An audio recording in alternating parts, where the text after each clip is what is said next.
massacre of the 66.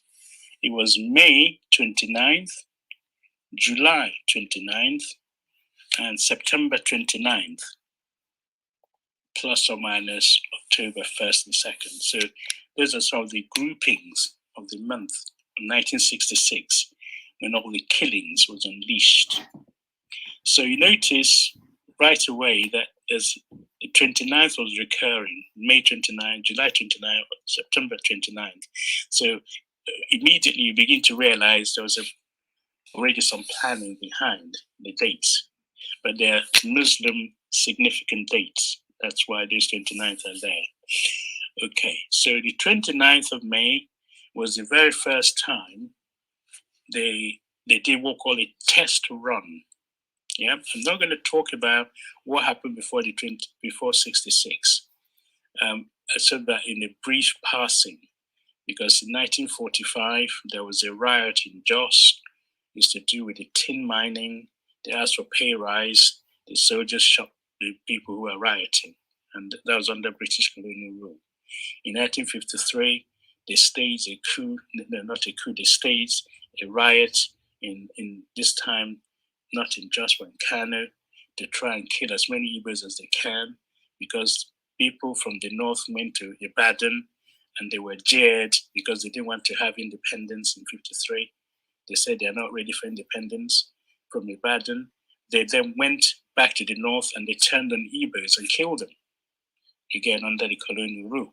So those are the two killings or rioting, if you like, in the north that preceded the 1966. So the issue with 66 was the ferocity of it, the extent of it, and the planning behind it that it could not be ignored, because you've been killed two times previously. That now this is the third time. So the people in the eastern region felt something has to be done. Okay, so what is that saying? That fool me once, it's my fault. Twice, then I'm the fool. But this time it's three times. That's why they needed to act. There are other factors, of course, after the third killings. And the third occasion in 66 was three times. And they felt justified in killing us. Before I go into the actual killings, some people would turn around and say, well, you deserved it because you carried out a coup. Okay. Maybe another day we talk about the coup that occurred in January 1966. They accused it, they labeled an Igbo coup. And again, when you look into it, it is not an Igbo coup. But that's another story. But so as a result of 66, January, the military took over. The military took over, and I wanted for the to first time. Sorry, Mr. Johnson. Yes. I wanted to say you could just briefly talk about the fact that whether it's an Igbo coup or not in 5 minutes. It doesn't take more than 5 minutes. Okay. Basically, it was not an Igbo coup. What happened was there was in the book called the First Republic in 1960. Nigeria got its independence October 1st. And by 62, they were having issues with the way the country was being run. In the sense that when they got independence, the people in the north, the first prime minister was a northerner. The president, who's acting like a queen, was an easterner. So someone called Nnamdi Azikiwe. The prime minister was Tafawa Balewa, it's Abubakar Tafawa Balewa. Then Nigeria had, if you like, three regions: northern, western, and eastern, prior to the referendum that created Midwest out of the West. So we then have four different regions. So that was the setup in January. By January 66, it appears that the country was drifting. The young military hotheads, as I call them, as the majors and the captains, thought that the way the country was being run, they could improve on it by killing some of the prominent politicians. unfortunately, they targeted a different of the northern, who is, if you like, the spiritual leader of the north. They targeted the governor, Akintola. They have at that stage locked up Awolowo. But the one from the east was spared. And Azikiwe, who was the president, also Igbo, was spared. It happens that the people who pulled the trigger were Igbo officers and some of the people doing the actual killing. But the five majors, some of them from other tribes. To cut a long story not so short, because of the sparing of the other tribes, it appears that the people who did the killing were, if you like, there were some Igbo people involved, even tribes, but they blamed it on Igbo coup because the person who emerged as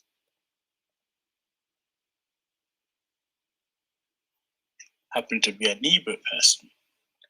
And in the north, the person who helped to stop the coup from progressing in the north was also an Igbo person. So although they called it an Igbo coup, but it was actually the Igbo officers, senior officers, the junior, who stopped the coup. So as a result, the northerners were not happy, and the revenge coup, as they called it, is where we got these massacres taking place. So although it's difficult to seem to be sidetracking, but when the first killings occurred in May 1966, 29th of May, it was as a response to what they called the Unification Decree of 34. Decree 34 on the 24th of May 1966 was a sort of a blueprint of how to run the country after the military took over. And they want to unify everybody under unified military command so that they run the country under one umbrella. Country was formed as a federation. You have regions in the north, regions in the east, regions in the west, and Midwest. So the military taking over power, being from, if you like, the Igbo tribe as the head, although there were three of them out of the nine. There were 3 out of 9, or 3 out of 7 or 9. There are 3 out of 9 people in the Supreme Military Council that decided to bring out Decree 34. The unifying effect of it gave the impression that they want to dominate, that the people now ruled, they want to dominate the federation. So that was the pretext in which there was a counter coup. And they killed the then Igbo military head, Agi Urinsi. And that triggered the wave of killings, which we're now going to discuss from May, July, and September. So I don't know if that's helped. So I didn't want to sidetrack, but I thought that just is something we can deal with in a better way. But so the main issue now is May. May 29th was the day they rioted in revolt in the north about the unifying of the country called Nigeria. But for the first time, they were trying to force, if you like, an issue. Say, let's all be one country, unified all the civil servants, upper echelon, unified the military command so we can run the country more efficiently. No, the northerners say, no way, that's not going to happen. Because if you do that, the civil servants from the north and the civil servants from the south will mix. And it appears that they're worried that they may be overswamped by people from the south. And the issue in May 29th, 1966 was also, the plotting was also by some of the British experts in Abu University. They were goading the northerners into thinking that if you agree to Decree 34, it appears that the people from the south will come and sweep out all your privileges because there wasn't a unifying. The northerners had their own way of running the country. The northern, if you like, they have the government of the northern people government is different from the eastern and from the south and so on. So they felt threatened.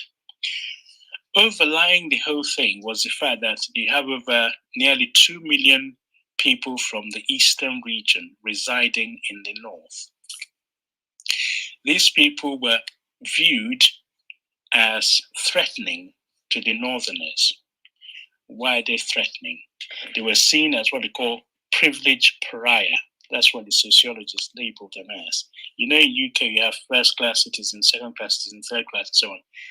But the group of people that went to the north were the ones who could read and write. They ran the trains, the post office, and so on, because the northerners felt they're happy with their own, if you like, tradition. They don't want to be exposed to modernity, anything to do with modern way of running things. It doesn't concern them. They're not interested. So they want to have the Muslim way of running things, conservative instructions from there. It's more like a theocracy from the religious belief. Certain things they don't want to get involved with. But the people from the south, the Yorubas and the House and the Igbos predominantly, and from all their satellite tribes, went up to the north to help, if you like, quote unquote, develop the north.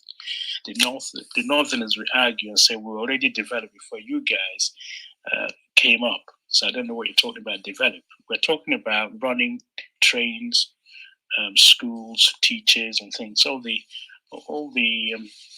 if you like, modern ways of running a country. So that school, if you like, I think is due to the fact that the secondary schools in the south were about 841, whereas in the north you only have 42 secondary schools. So you're churning out those who can read and write at a rapid rate. The literacy rate was 2% in the north and 19% or 17 to 19% in the east, certainly, and they're slightly high in the west of Nigeria. So you can imagine at independence there was a discrepancy of labor supply and force. And people in the east, for example, and west, they were sending people to university, some were actually sending them abroad. So you can have a huge discrepancy between the north and the south of who's going to run the country post-independence. So the bubble of resentment came when they perceived that the leaders in the north who were running the country, the Nigerian country, the Prime Minister Tafawa Balewa was killed. Their spiritual leader Ahmadu Bello was killed. They thought they've been, if you like, their leaders have been removed and ready for the people from the south to swamp them. You can't swamp a population with 2 million when there are over 20 million inhabitants. So it's just a if you like, a myth to stoke up resentment. Also, another layer to discuss is the fact that those people in the north who are from the south, because of the way the north was set up, they were not really integrated into the north. I mentioned the privileged pariah concept.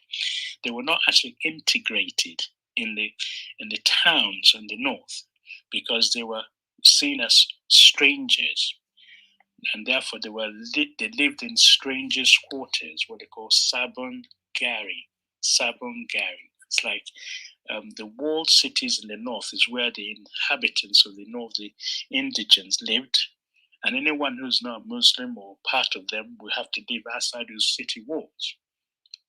So the people from the east, when they went to the north, they actually lived outside, if you like, the walled cities, and they were on their own sort of Sabon Garis, like not so ghettoized, but in those Sabon Garis, they had that's where they had the schools, the churches, and all the amenities, which they had their cars, televisions, and because they're running banks, so they were receiving salaries. So the northerners were looking at them and say, hang on, these people are taking our jobs, but actually they're not your jobs because you're not qualified to do those jobs.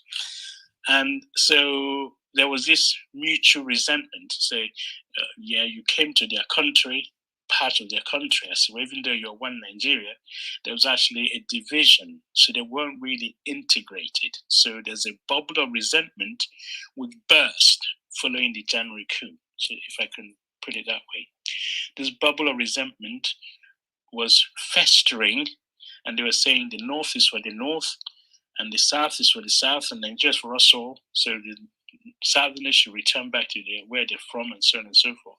So the actual coup gave them extra impetus to try and get rid of people from the South. So the May massacre, the 29th, was a prelude to what was coming. So at the May 29th massacre, the head of the Nigerian military was an Igbo person. Okay, he was, if you like, the supreme military governor, or the supreme military officer, and his job then was to put down that riot. So they were able to send forces up to the north to put it down and stop the rioting and so on. But up to about 3,000 people of Eastern origin were already killed. And there was an issue now what to do. So in the Eastern region, the governor, who's happened to be Odumegwu Ojukwu at the time, had some assurances from the Northerners that they're not going to kill the Igbos anymore, or the people from the Eastern region, the Saduana Sokoto, all the emirs. They said they're going to guarantee that no more further killing. And also the Supreme Military Council said there'll be no more killing. So therefore, Ojukwu advised them to return back to the north. So this is the first, so pay attention. The very first killing, May 29th, although lives and properties were vandalized and lives were lost, people were encouraged to return back to the north after that first wave of killing. Now, they returned back with the guarantee that there won't be any further killing. And Ojukwu, who grew up in the north, who was the commander in the north, had a friend called Bayero, who is an emir. He actually made the chancellor of the University of Nigeria, Nsukka. So they're great friends. So he said, this killing will stop. We're not going to do this anymore. So people left their homes who escaped the first wave of killing May 29 and returned back to the north. So we were going to be okay. So the decree 34, which seemed to have triggered this mass killing, although when you assess it, you could not have a decree that came out on the 24th of May, and then by the 30th of May, 5 days of such ferocity of killing means there's some planning going on prior to it. It was not that spontaneous, to be honest.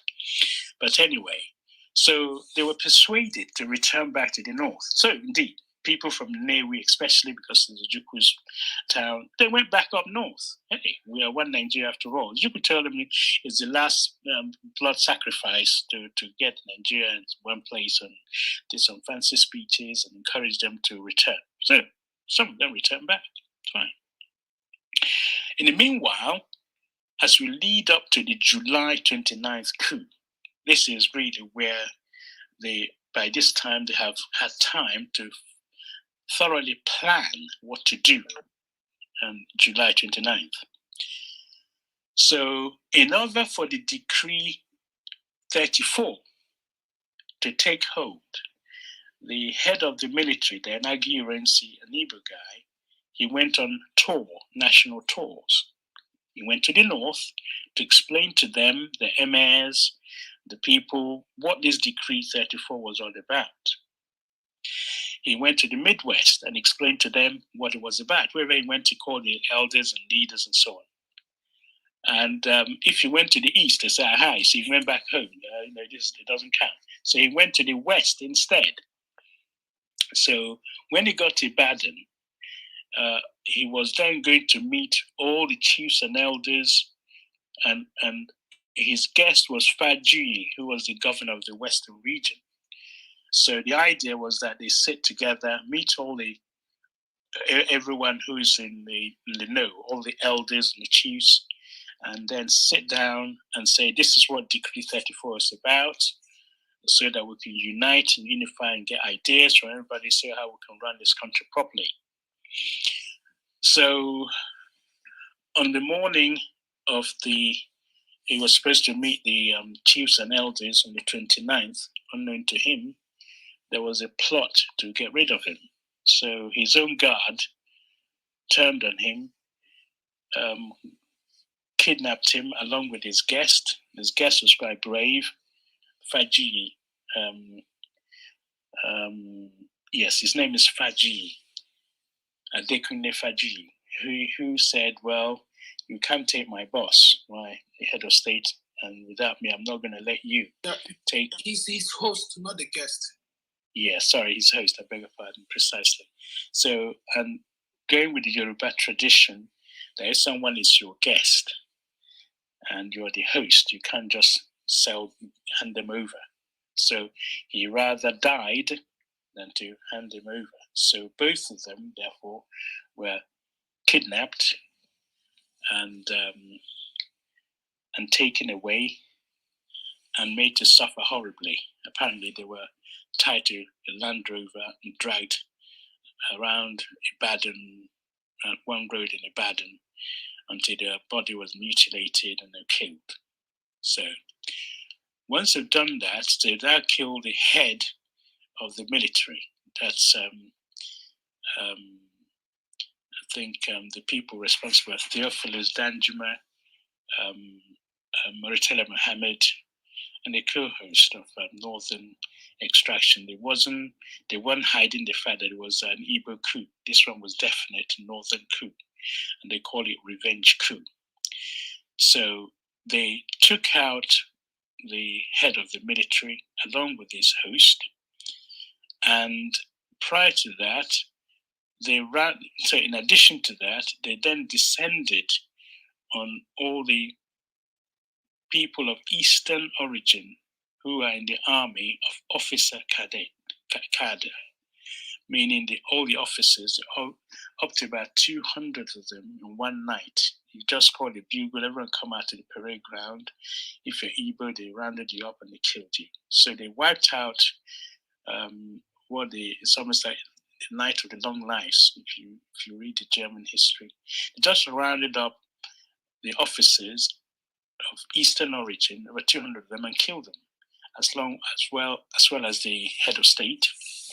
So it's if you're going to decapitate a nation, you wipe out the military, and they took out the best that the Nigerian has produced at that stage of Eastern origin, and then they turned on the rank and file of ordinary soldiers. If you be a corporal, as long as from the Eastern region, you are vulnerable, and most of them were killed. They have to start finding their way back towards the Eastern region.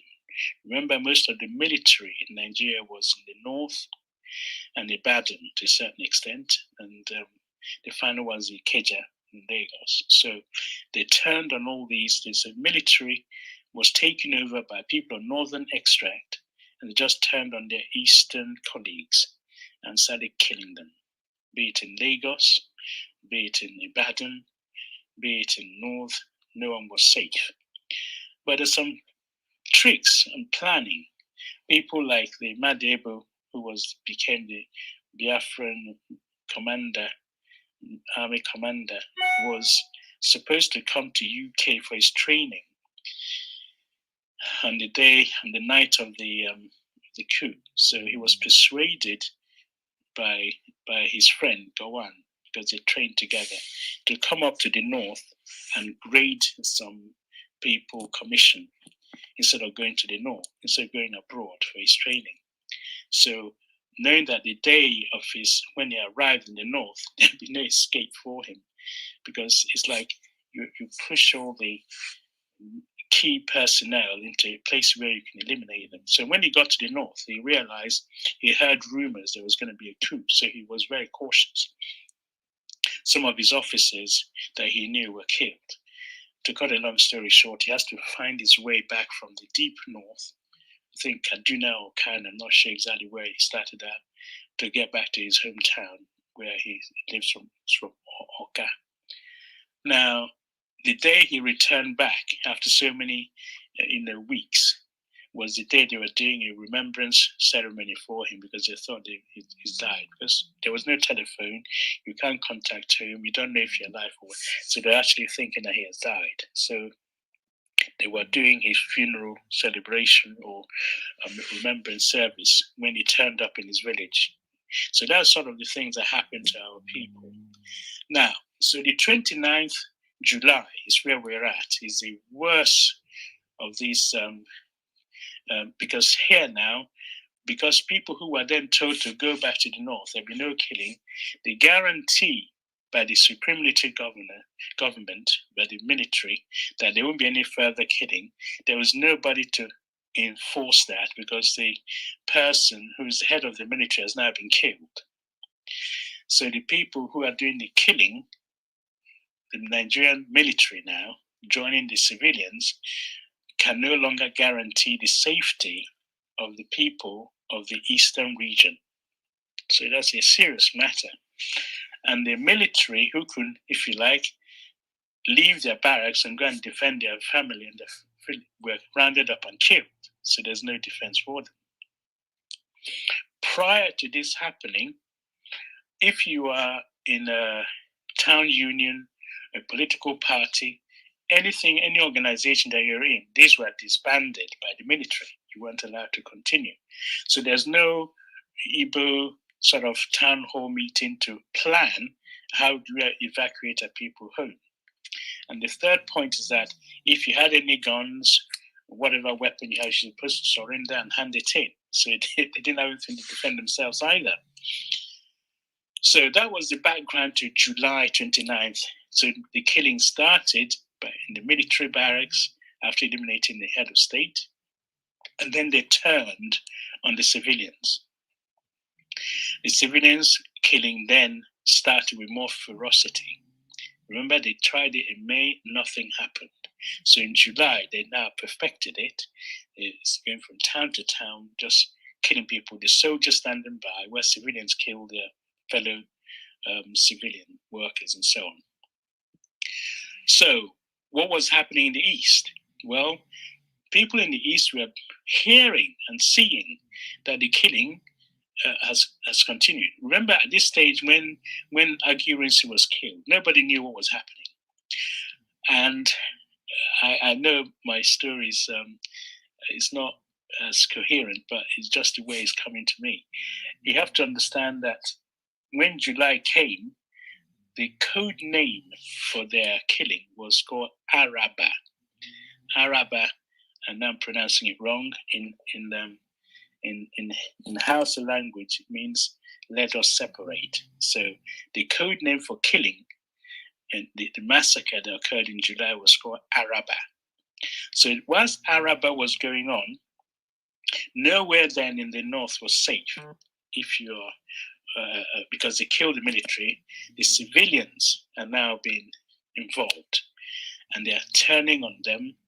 If you catch a Nyamuri person in the street, you turn and you kill them, and so on and so forth. So some of them were running away and hiding. Those who managed to escape escaped. The killing didn't stop there. So because there was a separation, Araba, the Northerners killed all these people with intention to actually leave Nigeria. They wanted to separate. So from August, having killed their military command, the supreme commander, Gowon, who was the chief of staff, was not the next high-ranking officer, because there's something about the military. If the general dies, they say, God save the king, they lower the flag, the next general turned up, the next one in line took over. So, but here, Gowon, as Ojukwu put it, was the coordinator of those who happened to be doing the coup. that killed Agi Ironsi, the supreme military commander. Now, Gowon he was 31 years old or so then. He wasn't the most high ranking of the military to take over military, because the military came in to stabilize the country after the initial coup by the young hotheads, as I call them, the captains and the majors. Now, the military then took charge and stabilized the country, some form of an order, because you have a rank. When Gowon took over in their revenge coup, he wasn't the most high-ranking officer. The most high-ranking officer happened to be a Yoruba guy called Ogundipe. Ogundipe tried to issue an order. The northern soldiers who did the coup would not listen to his orders. So he's the brigadier. And if the brigadier is no longer being listened to by a sergeant, you know the country's dead. So that is the background of July coup, because the northerners are taking over and they were not listening to anybody if they're not from the north. So Ogundipe, who is from the west, Yoruba guy, supposed to have been the one who took over the military reign after Agi Ironsi was assassinated. But this guy was not able to command the respect of those with a gun. It's like the bandits are taking over and there's nothing you can do about it. So he ran away, and it was then sent, I wouldn't say he ran away, I'm not sure the circumstance, where he found himself in London and became the High Commissioner in London. As an ambassador. Dr. Justice, let me just come in Yes. before you go ahead. I know that you want to carry on with the story. Thank you so much for the information so far. I just want to welcome everybody. If you're just joining the room, this is the Igbo Nation. Today we're talking about the 1966 pogrom with Dr. Justice Okachi. I'm just going to introduce, I know you haven't really given a lot about your background, but I'm just going to do that quickly. So I understand that you're an orthopedic surgeon and also a Biafran historian who currently leads the Biafran Education, Awareness and Dissemination Group. And I understand that you have had quite a number of these sessions. So we really welcome you here today. You're focusing on educating people about the Biafran genocide and what happened during that time. So I want to thank you very much for being here today. Thank everybody for being here today to be part of this conversation. I have a question just before you go ahead. You mentioned that all unions were disbanded, and there was also an announcement that guns were taken away and we're not allowed to carry guns. But I just wanted to find out who did that, because you mentioned that the coup had happened. There was also the revenge. At what point was that announcement made, and who was it that made that announcement to disband all the unions and to make sure to also announce that people were not allowed to carry? Yeah, that's ironic there, is that Igbo head of state, isn't it? So he wanted to rule the country under military. He wanted order. So they put an enactment of an order to disband everything political, okay? Because the politicians, it was deemed have messed up the country. The military is now in charge. So if the military are in charge, there's therefore all political forms and plans were dissolved.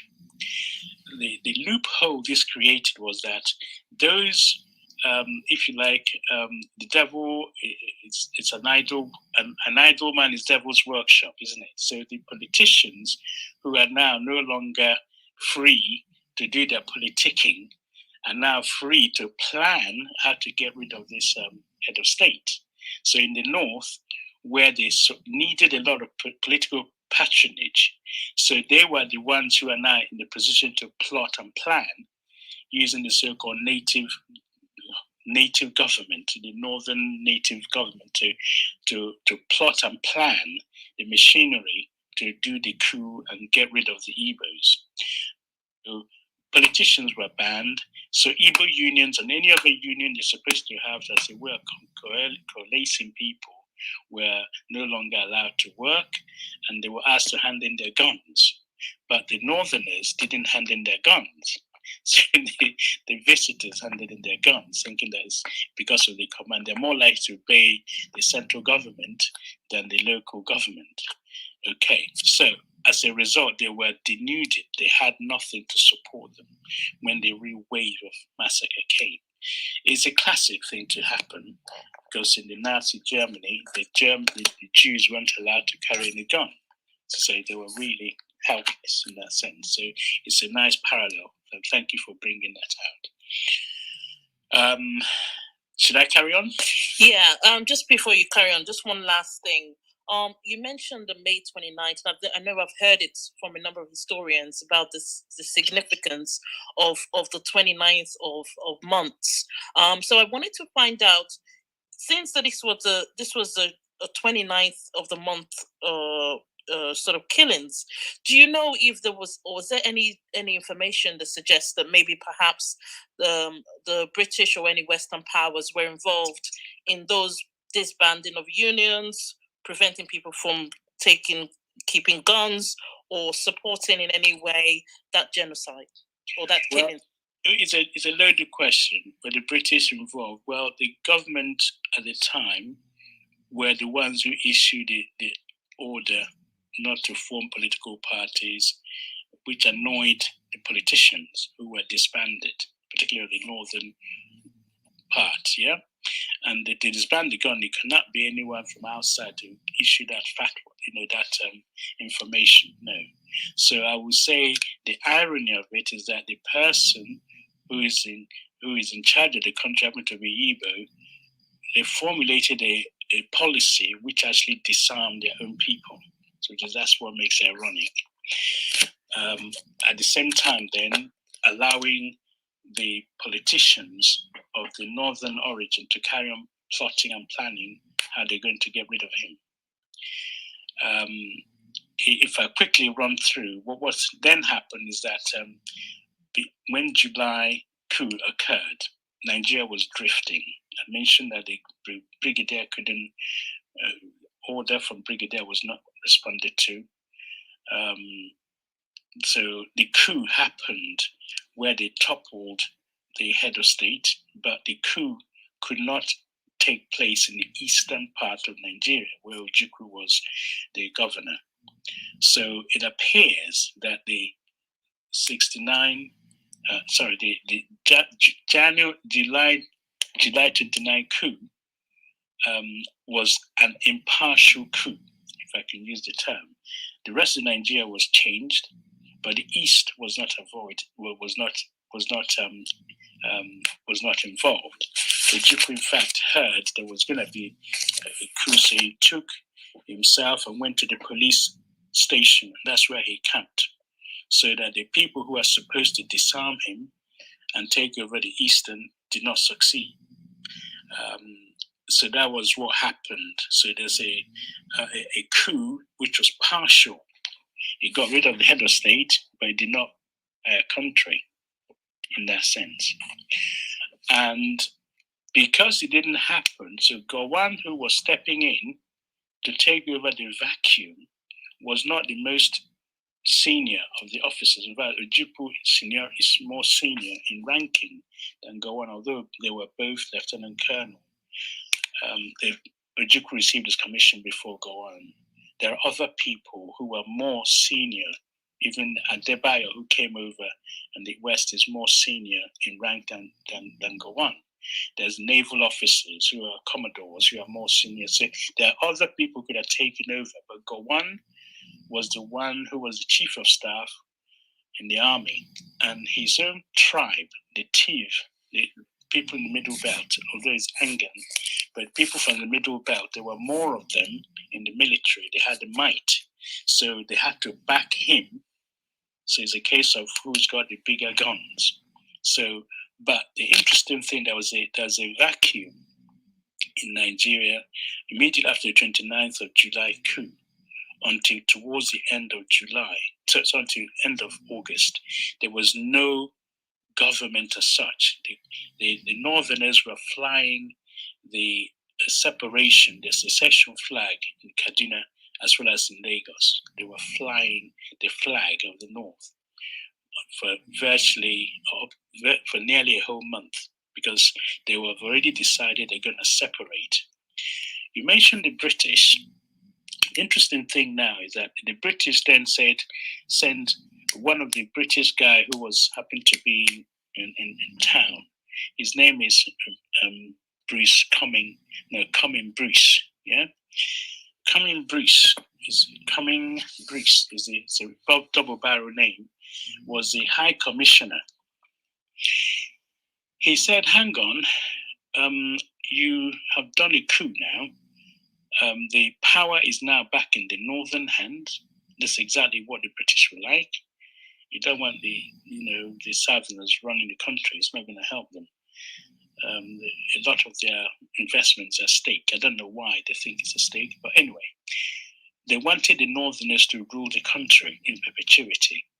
That might be one of the reasons why there was a coup in the first place. But now you have succeeded in restoring the Northerners. And Gowon's speech said, now God has blessed them with a return of power for the North. That's a sort of speech he made. So now that you return to power, you're now in charge of the country. Why are you pulling out? Where's this Araba thing? Why are you pulling away? You got everything. So Cumming Bruce was able to persuade the emirs,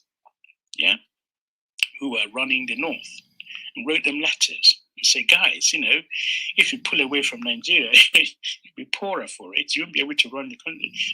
This is not gonna, it's not a good idea. You got everything now. What's your problem? This shouldn't. I'm paraphrasing, of course. So he persuaded them by writing a letter to every single one of them overnight. And one of the books says it was unusual that overnight he was able to persuade them from leaving Nigeria to taking over the whole of Nigeria. And then they dropped in the clanger. So, by the way, the Easterners will have the oil. Well, and that changed the tune because economically the North would be poorer for it if they seceded, whilst the East would be left with all the oil wealth and so on and so forth. So that made them halt in their tracks because the speech Gowon prepared and said there's no basis for Nigerian unity would then have to be modified to say that, when everything is said and done, as Gowon, I don't know how to paraphrase it, when everything is said and done, there's no basis for Nigerian unity. I don't know if any of you remember that speech. That's the first speech Gowon made when he took over. So they had to do an about turn. They change a plan, even though some of the speech he was going to make couldn't quite be removed in the short notice. But the point I'm making, Nigeria was drifting for a whole month. The Northerners were celebrating. They're pulling out of Nigeria. They had their flags. They were flying it in the Keja barracks and then also in the Kaduna until the British stepped in and dissuaded them from pulling away. And it's likely that they promised they would back them to remain and continue with one Nigeria and so on and so forth. So Gowon was emboldened then to take charge of the whole of the country, even though he wasn't the most senior ranking officer. What that caused was then some confusion. Ojukwu said they're going to introduce something very, very strange to Nigerian, to the army discipline. It's like if you can then take over and start running the country when your rank is not up to it, then very soon you'll be reduced to the corporal or the sergeant who just take over from the officer because you got the gun. So to cut a long story short, the country started drifting. Remember, it's now July 29th, killings. Whilst all this uncertainty was happening, the North turned 360 degrees from pulling away to staying because they now got everything in the power. So we are heading now to September. So August was the month of drifting. And they decided they should have some conference to decide how we're going to run the country. It was during that conference meeting that at the end of September, there was more killing. the Biafrans, or if you like to be, the Eastern region realized the game was up. You can't just keep killing people. So they were it's now industrial scale killing. In the sense that on the 1st of October, there were all sorts of tricks they deployed. The planning was amazing. For example, in Kano, they got somebody who trained at Uzakoli Methodist school. It's a bit like a public school in Nigeria at that time, very highly rated. He was from Idoma. He came on the radio in the north and announced that those on the north, the Easterners in the north who want to return to the east should meet in Kano station, and then the train will be able to carry them to the east. So you pack all your bags and everything, get ready, you go to the station. And when you got there on the 30th, nothing happened. Nothing got there on the 29th, on the 30th, nothing happened. On the 1st, nothing happened. Only to have the military and the hell broke loose, and they descended and massacred all those who turned up to be taken to the north. So there's all sorts of tricks like that which was used to entice the Biafrans or the Igbos or the people of the Eastern origin to come out, and they just get killed and slaughtered in the train. Remember, in the north, it's a vast place. If you look at Warsaw to from Warsaw in Poland to Calais in France, I think if I Google, there may be 1,400 kilometers from Sokoto to Enugu or to Port Harcourt. It's about the same distance, almost. So it's a huge area you have to run away from. The Igbos were really exposed. The people who were massacred relied on trains to escape. And if on that train you lulled people into coming out of the train stations, only need to be massacred in the train stations, it's like, Turkey shoot, the Americans would call it. There's no way for them to escape or run to. And those who managed to get into a train that moved, when they got to a certain spot, they stopped, and people descended and pounced on them and killed them. Those who were left behind, the bodies were dumped in. It was really a massacre of unwarranted proportion. So I told you what happened between the 29th and September. Yeah, well, the country was adrift. Gowon is now the head of state by the fact that he has more people backing him with a gun. But the country is not in one because the East has not been subdued. Ojukwu was asking Gowon, "What are you playing at?" And Gowon said, "The boys don't want me to do anything other than this and that." Ojukwu and Gowon are friends. Remember, they grew up together. They were military together. So you pick up a phone and talk to him, say, "What is going on? The boys don't want me to do this. The boys want me to do this. The boys are the ones carrying the gun." So they weren't talking. So if you're from any part of the country other than the East, you can have the access. But if you're from the East, you can't go back to the North to discuss anything for them. You can't go to Lagos to discuss anything for them. So that is why they had to go to Aburi to try and tidy and sort out which way this country is going to go. Because Gowon is assuming to be the head of state, and he hasn't conquered the whole country, if you like. So they had to go to Aburi to decide what's going to happen. But before we go there, so I said to you, May they killed us, July they killed us, September they killed us. And there's no fun my rabbiting on. Let me just read out some of the tricks they played, because I'm going to hear a first-hand account of how these people, the tricks they played to kill most of us. Unknown to most people, there's a place called Kanji Dam. Anyone heard of Kanji Dam? That's where they were building hydroelectrics. Yeah. In Ilorin, Yeah, this is new. I've left to the north now. Yeah, I'm just going to show you what happened at the Ilorin. But before I do that, quick summary of what we got so far. The killing that occurred in the north of our people, of the north of the Easterners, yeah, was described in the Daily Telegraph in UK. So this is not something we made up. 22nd of October 1966, it said, this uninhibited violence. So there was no hold bar, no way of stopping the killing. This uninhibited violence has been put forward as another hysterical, spontaneous demonstration of the North dislike of the Igbos. No. So if that was the case, yeah, you may then say, okay, it happened in Kano, then it spread to Kaduna. No, maybe they were from Jos.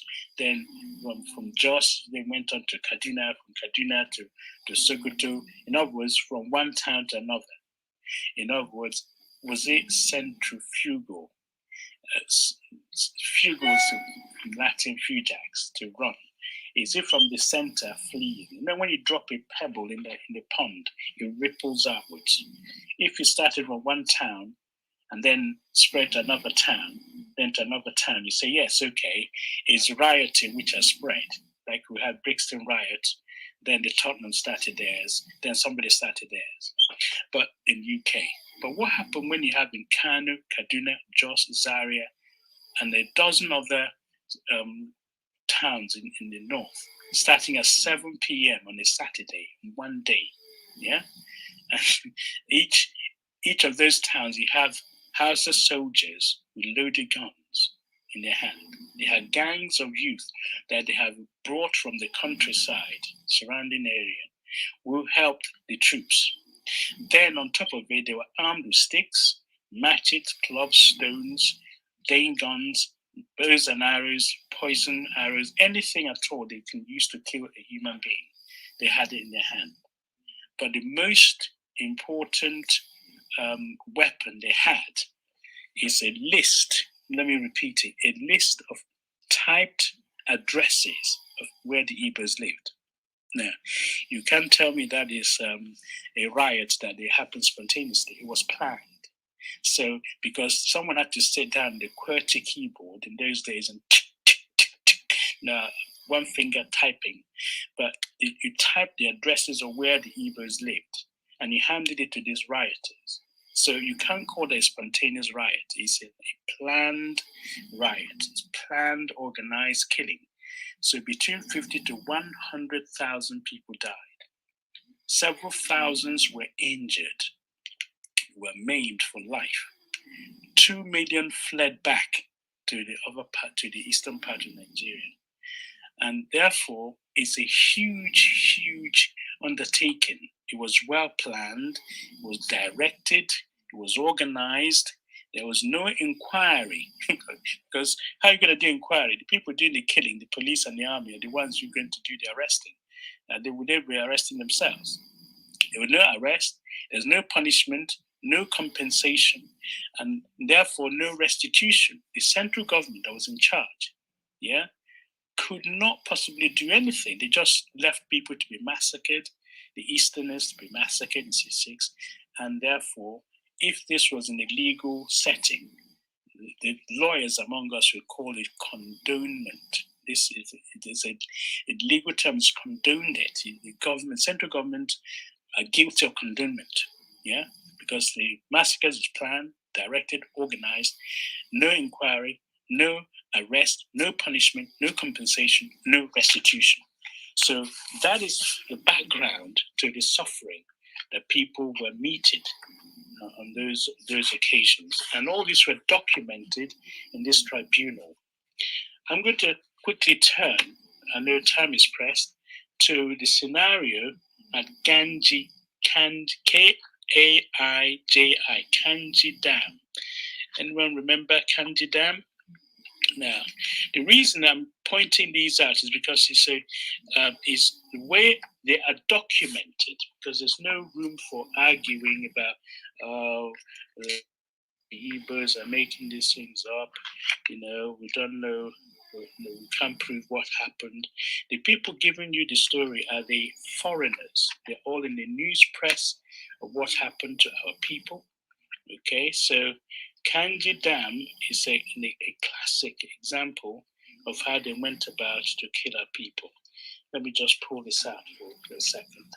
By the way, each town, those in Kaduna, those in Maiduguri, those in everywhere, is all documented in this booklet. So it's worth getting hold of it, and I pray one day it'll be in standard textbook for reading for people to know exactly these atrocities. So the idea is that we will not repeat it again because it's atrocious. The viciousness of it is not.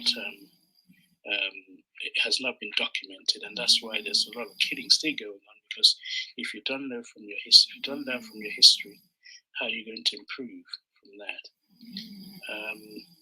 I'm just going to pause for a second, and I'm trying to find the Ganji Dam issue.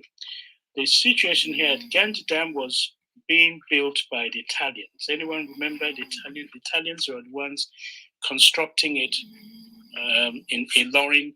I mention Ilorin because Ilorin is not really, strictly speaking, in the northern Nigeria, because the killing spread from north to the west. And Ilorin is a place we all know, although the houses took on Ilorin, but Ilorin is, strictly speaking, in the west. Yeah, so that is so what happened here was that they had Kanji Dam in the Ilorin province. Yeah, is the site of another. There would be an artificial dam in a place called Busa in the River Niger on behalf of the federal government. The Italian company called Impregilo SPA were the ones responsible. They are the ones who gave us information of what happened to their workers. So the operation was drawn in a large concentration while building this dam, but Easterners who helped to provide the work of the labor force were about 6,000 Easterners at this Kanji Dam. Now, it was described as the worst slaughter perpetrated at this particular place at the police station of all places. This is how it happened. There's a combined operation between the police and the civilians. The most important witness called Clement Ubiafuna, he documented this in the tribunal. He said on the nights of the 29th and 30th of September, the mass killings continued, and the worst of it was at the Ganji Dam police station by a combined force of both the Nigerian police, so-called of the northern origin, and the civilians. So it's good to hear an eyewitness. He said a police van fitted with a loudspeaker, and listen to this. A police van was fitted with a loudspeaker and has been operating through the town, informing any Easterner who wishes to go back to the east to assemble at the police station in order that necessary arrangements could be made for their evacuation. Hey, I mean, if you're an Easterner, so this is God sent, isn't it? Brilliant. So this piece of news was received with joy by all of us. And we thought the gesture was made in good faith. It was otherwise, as our subsequent experience was to show. Here we go. When the remaining Easterners, remember they've been killing them, those who heard that call, they assembled at the police station with their loads. They packed the things. They all sat down waiting for further instructions to be repatriated. Little knowing that, in fact, they're going to face their death. Now, this is how it went. It was, in fact, an appointment with death. For the next moment, a group of unruly Hausers appeared once more with their death weapons and chanting war songs, grinning at us and positioning themselves strategically around the building. After a time, the policemen arrived in great numbers and asked us whether we were now ready to go back to our region? Yeah. The joyful answer, yes, of course we are. Then one of the house's civilians stepped out and mockingly asked us if there was anything we could do if he began to shoot at us. Before we had time to answer the question, he had already let go of his Dane gun in our midst. A frantic scramble to escape ensued. The police participated in the killing of many of us. Now, during the shooting, I lost a relative, Mr. Raphael Nwabisi, age 26, a motor driver for the Impreglio SPA, the Italian company in Kanji. The looting of our property started simultaneously with the killing. From a corner where I was, I could see the police helping the civilians to make away our properties. All my properties were carried away. So now, this is the background of the story. But guess what happened in the tribunal? They have to cross-examine him to make sure he's not telling lies. They asked him, the massacre of the police station. What date would that be? So this is a lawyer now asking him. He said on the night of the 29th of September. Then they asked him around what time? He said between 9 o'clock and 10 p.m. He started and continued. Then the question was, would it be correct to say that the Easterners were tricked into assembling at the Kanji Dam police station to enable them to massacre you? The answer is yes. And then say, and the trick was practiced by, and then say it was performed by the police. Then say, you as law-abiding citizen trusted the police as your protector. The answer is yes. Would it be correct to say that were it not for this trick practiced on you by the police, perhaps these vandals might not have had the opportunity to slaughter you as they did? Then the answer is they might not have had the opportunity to slaughter Easterners en masse. Immediately before the attack on the 29th, how many Easterners would you estimate gathered in the police station? Or he said, oh, very many. Then he said, give us an idea, a number. Say about 2,000. So he said, during the lengthy cross-examination that followed, the witness gave further details of police, civilians, formation, the preparation to attack. Now this happened. He said, we were all outside waiting for the lorry to come and convey us home.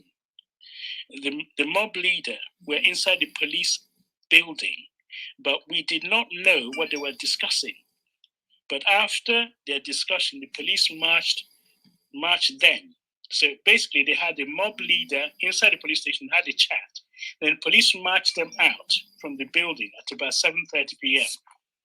Right? Marched them out about 50 yards away from the police station, facing the market. Then the police left them and came back into the police station.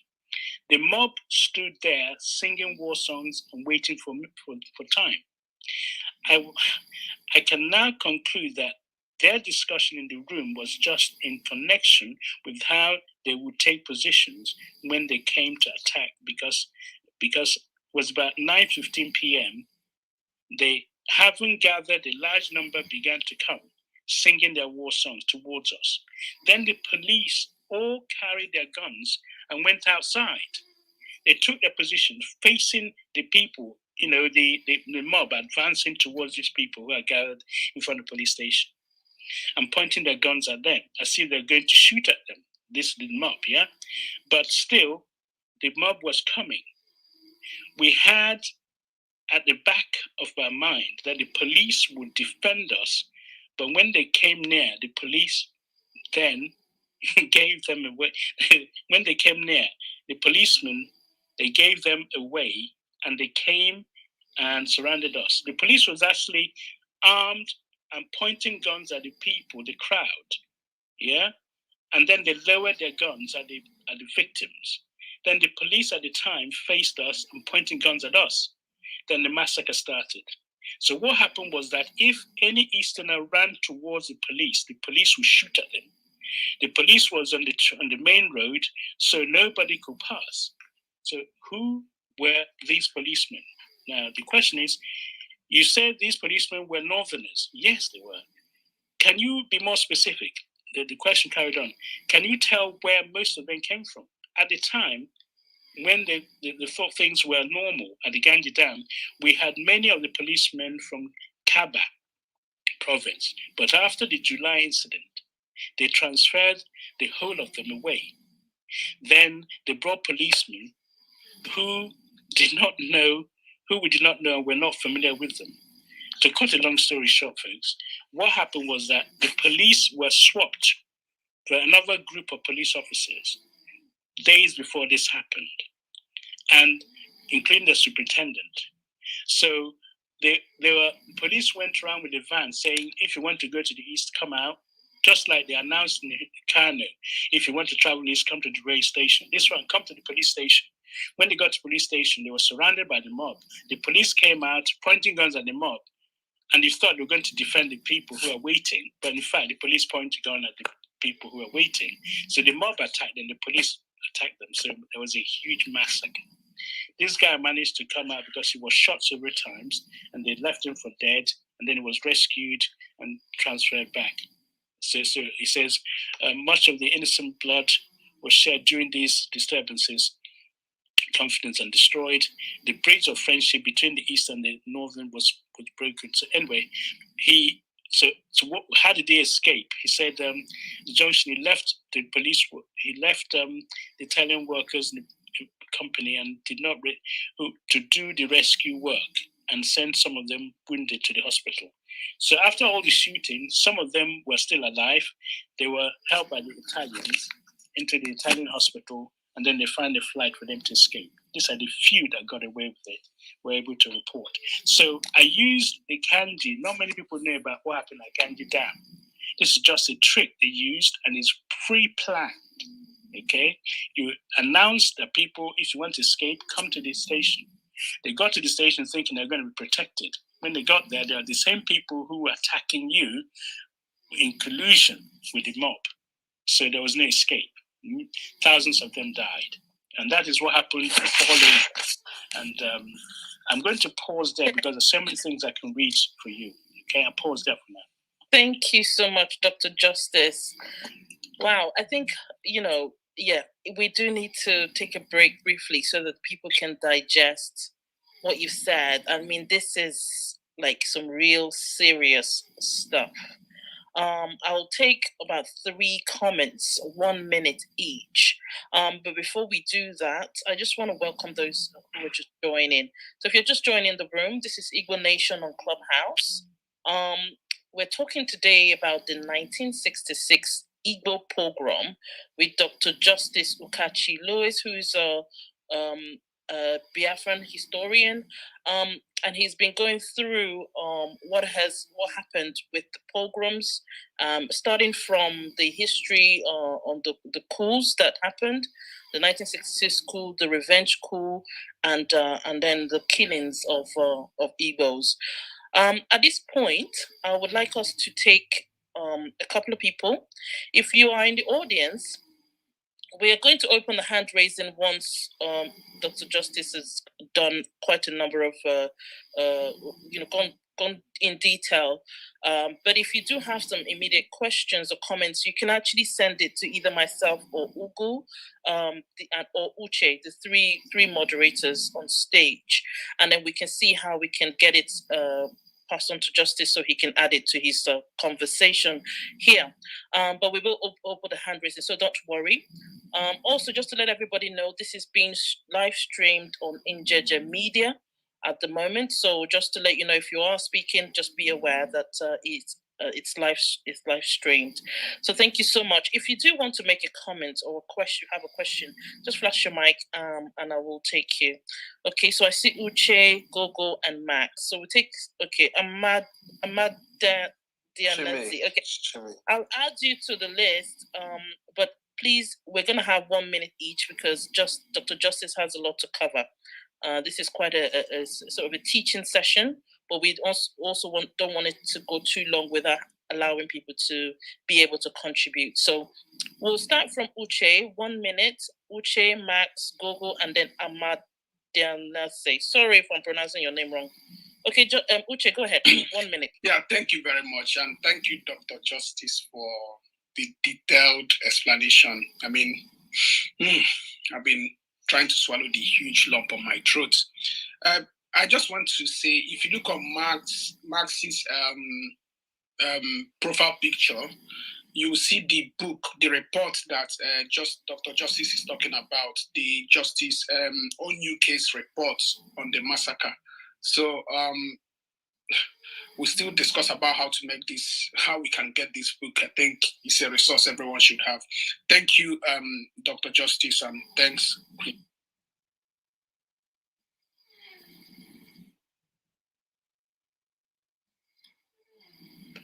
Queen, are you there? Thank you so much for that. My phone freezed for a minute. Thank you so much.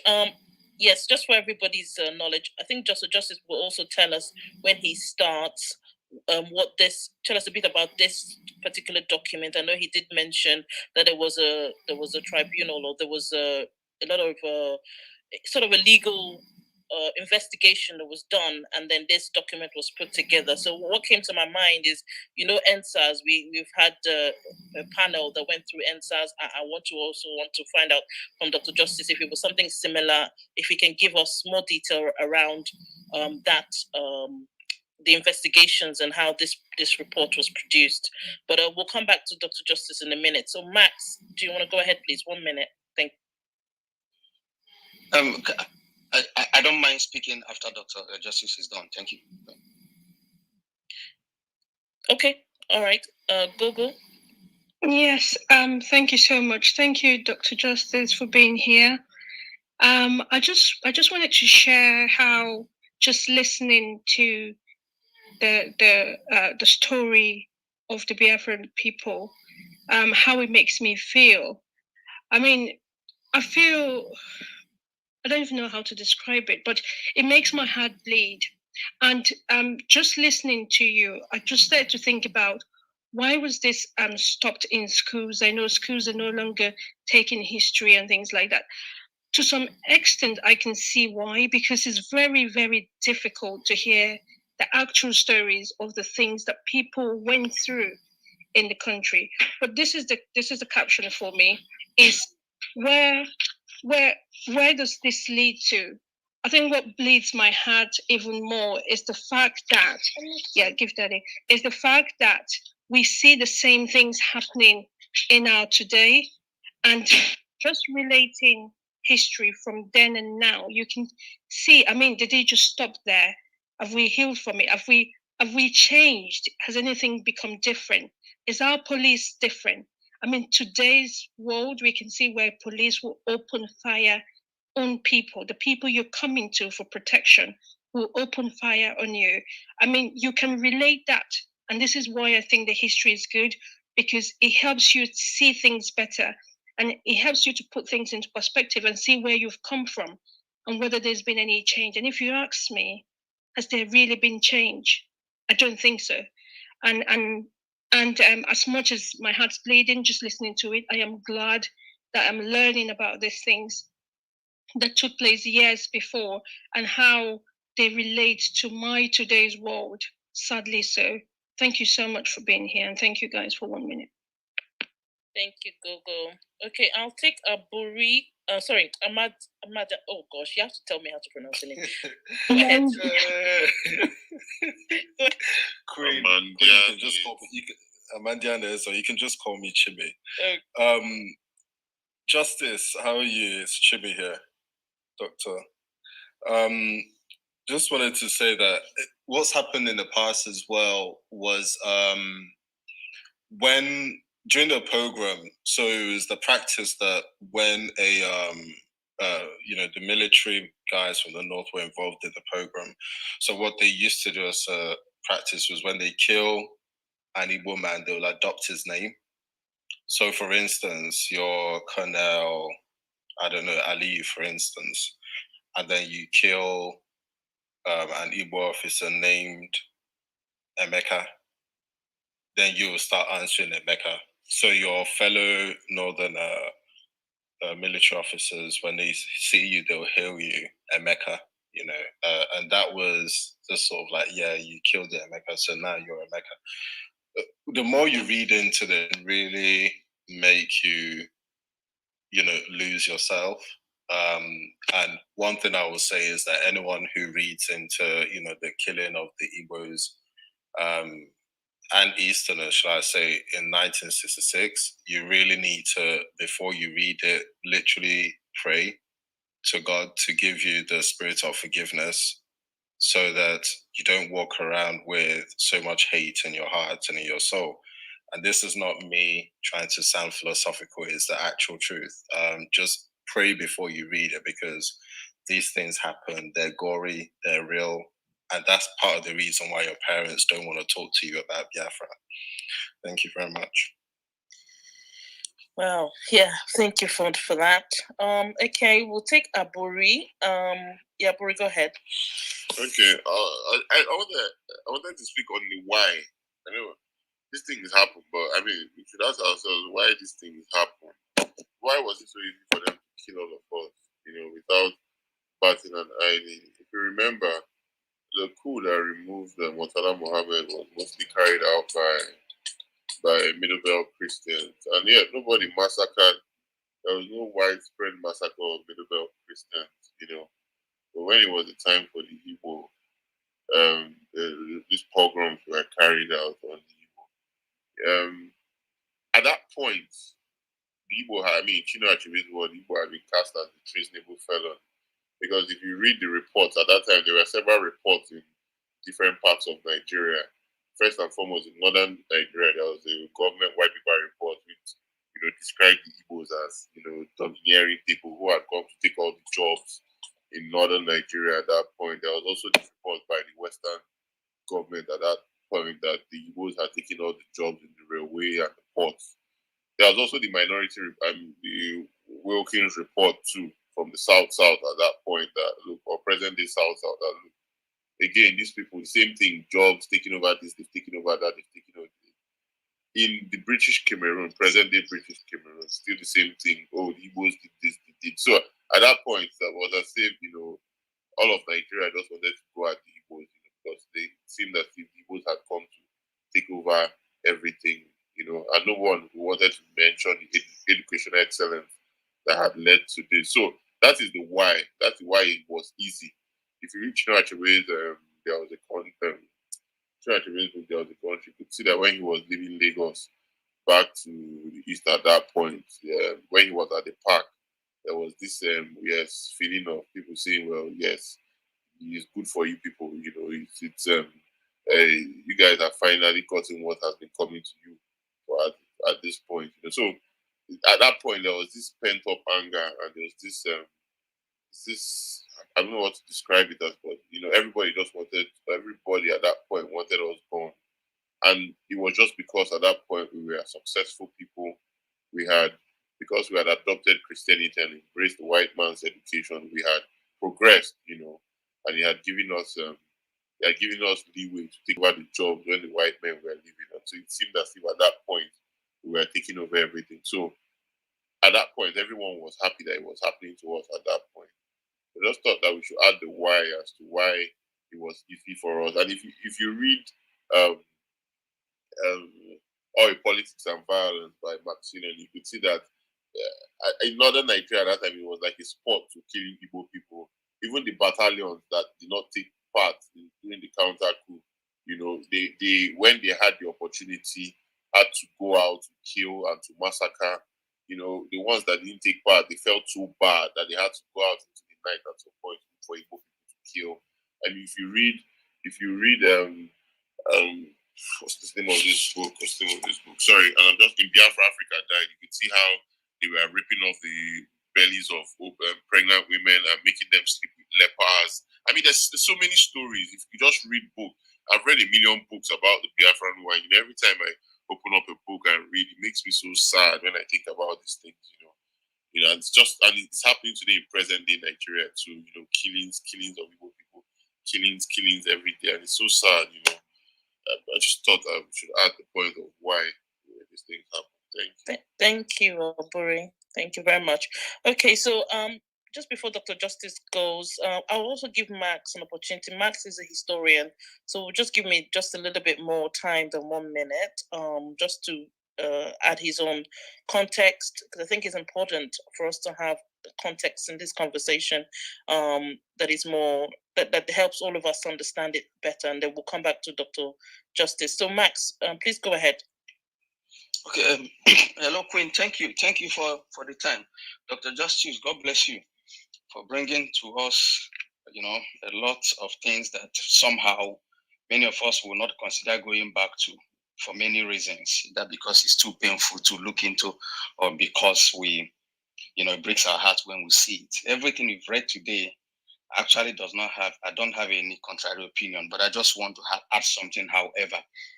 I want to add some things like Aburi said, why it happens, I want to also add that Aburi sincerely, some of those documents that were produced that Igbos were dominating were, according to Chuna Achebe, that was a country, was pioneered by British intellectuals. And Dr. Justice has said so in ABU.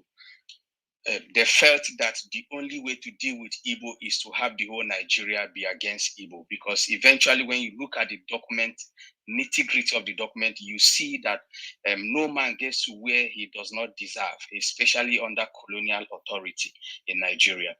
History has it that, over time as Igbo embrace education and so on and so forth, they begin to travel away from the Igbo land, and the major source of transportation that time was railway line, and coal being the oil that powered this railway line was from Enugu, and it helped Igbo people to move from all parts of Igbo land down to Enugu, and from Enugu to either at the north central where they will work as miners, or at the core north where they were businessmen and traders and so on and so forth. And like Dr. Justice said, it was a chronology of a historical plan over time, that has happened in not only in 45, in 53. And then the annoying part of it is that whichever way you look at it, whether you look at it from the point of those who hate Igbo, or look at it from those who like Igbo, or look at it from a neutral point of view, you cannot but agree and conclude that this is based on let's kill Igbo as many as we can. Why do I say so? The 1953 massacre of the Igbo people was basically that Akintola was supposed to go to Sabongeri to address the Igbos and the Yorubas there. It wasn't really an Igbo people. The anger was basically on Akintola. Then after some time, they change it and then begin to kill Igbo people. But I want to also move ahead to Justice Onyuke's report. I do have the book. I was lucky to run into the book in Ulag's bookshop, and I had only one copy, and I rushed it, and thank God I have it. But many books actually corresponded what Onyuke said. Even some of the journalists that were anti-Igbo, pro-government. John de St. John in his work explained how the hell was let loose on Igbo people on his work, The Nigerian Civil War, in which he finally retitled The Brothers at War.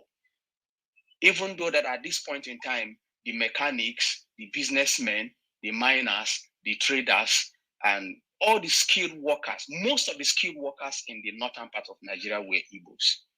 And the way they were massacred, and the way they coerced them and manipulate them, just the same way the Nazi Germany dealt with the Jewish, where train will come and tell the Jewish that, you know what, there is a safety corridor on the Warsaw area, on the Sobibor area. All these areas were the extreme Eastern Europe in Poland. And somehow the Jews felt that, oh, thank God, eventually we can go to that place and be safe. But behold, that was actually where they were going to kill them in gas chambers with exhaust from Volkswagen vehicle, and so many other way of extermination they meted on the Jewish people. Pogrom is actually a Russian word that was coined to qualify total extermination.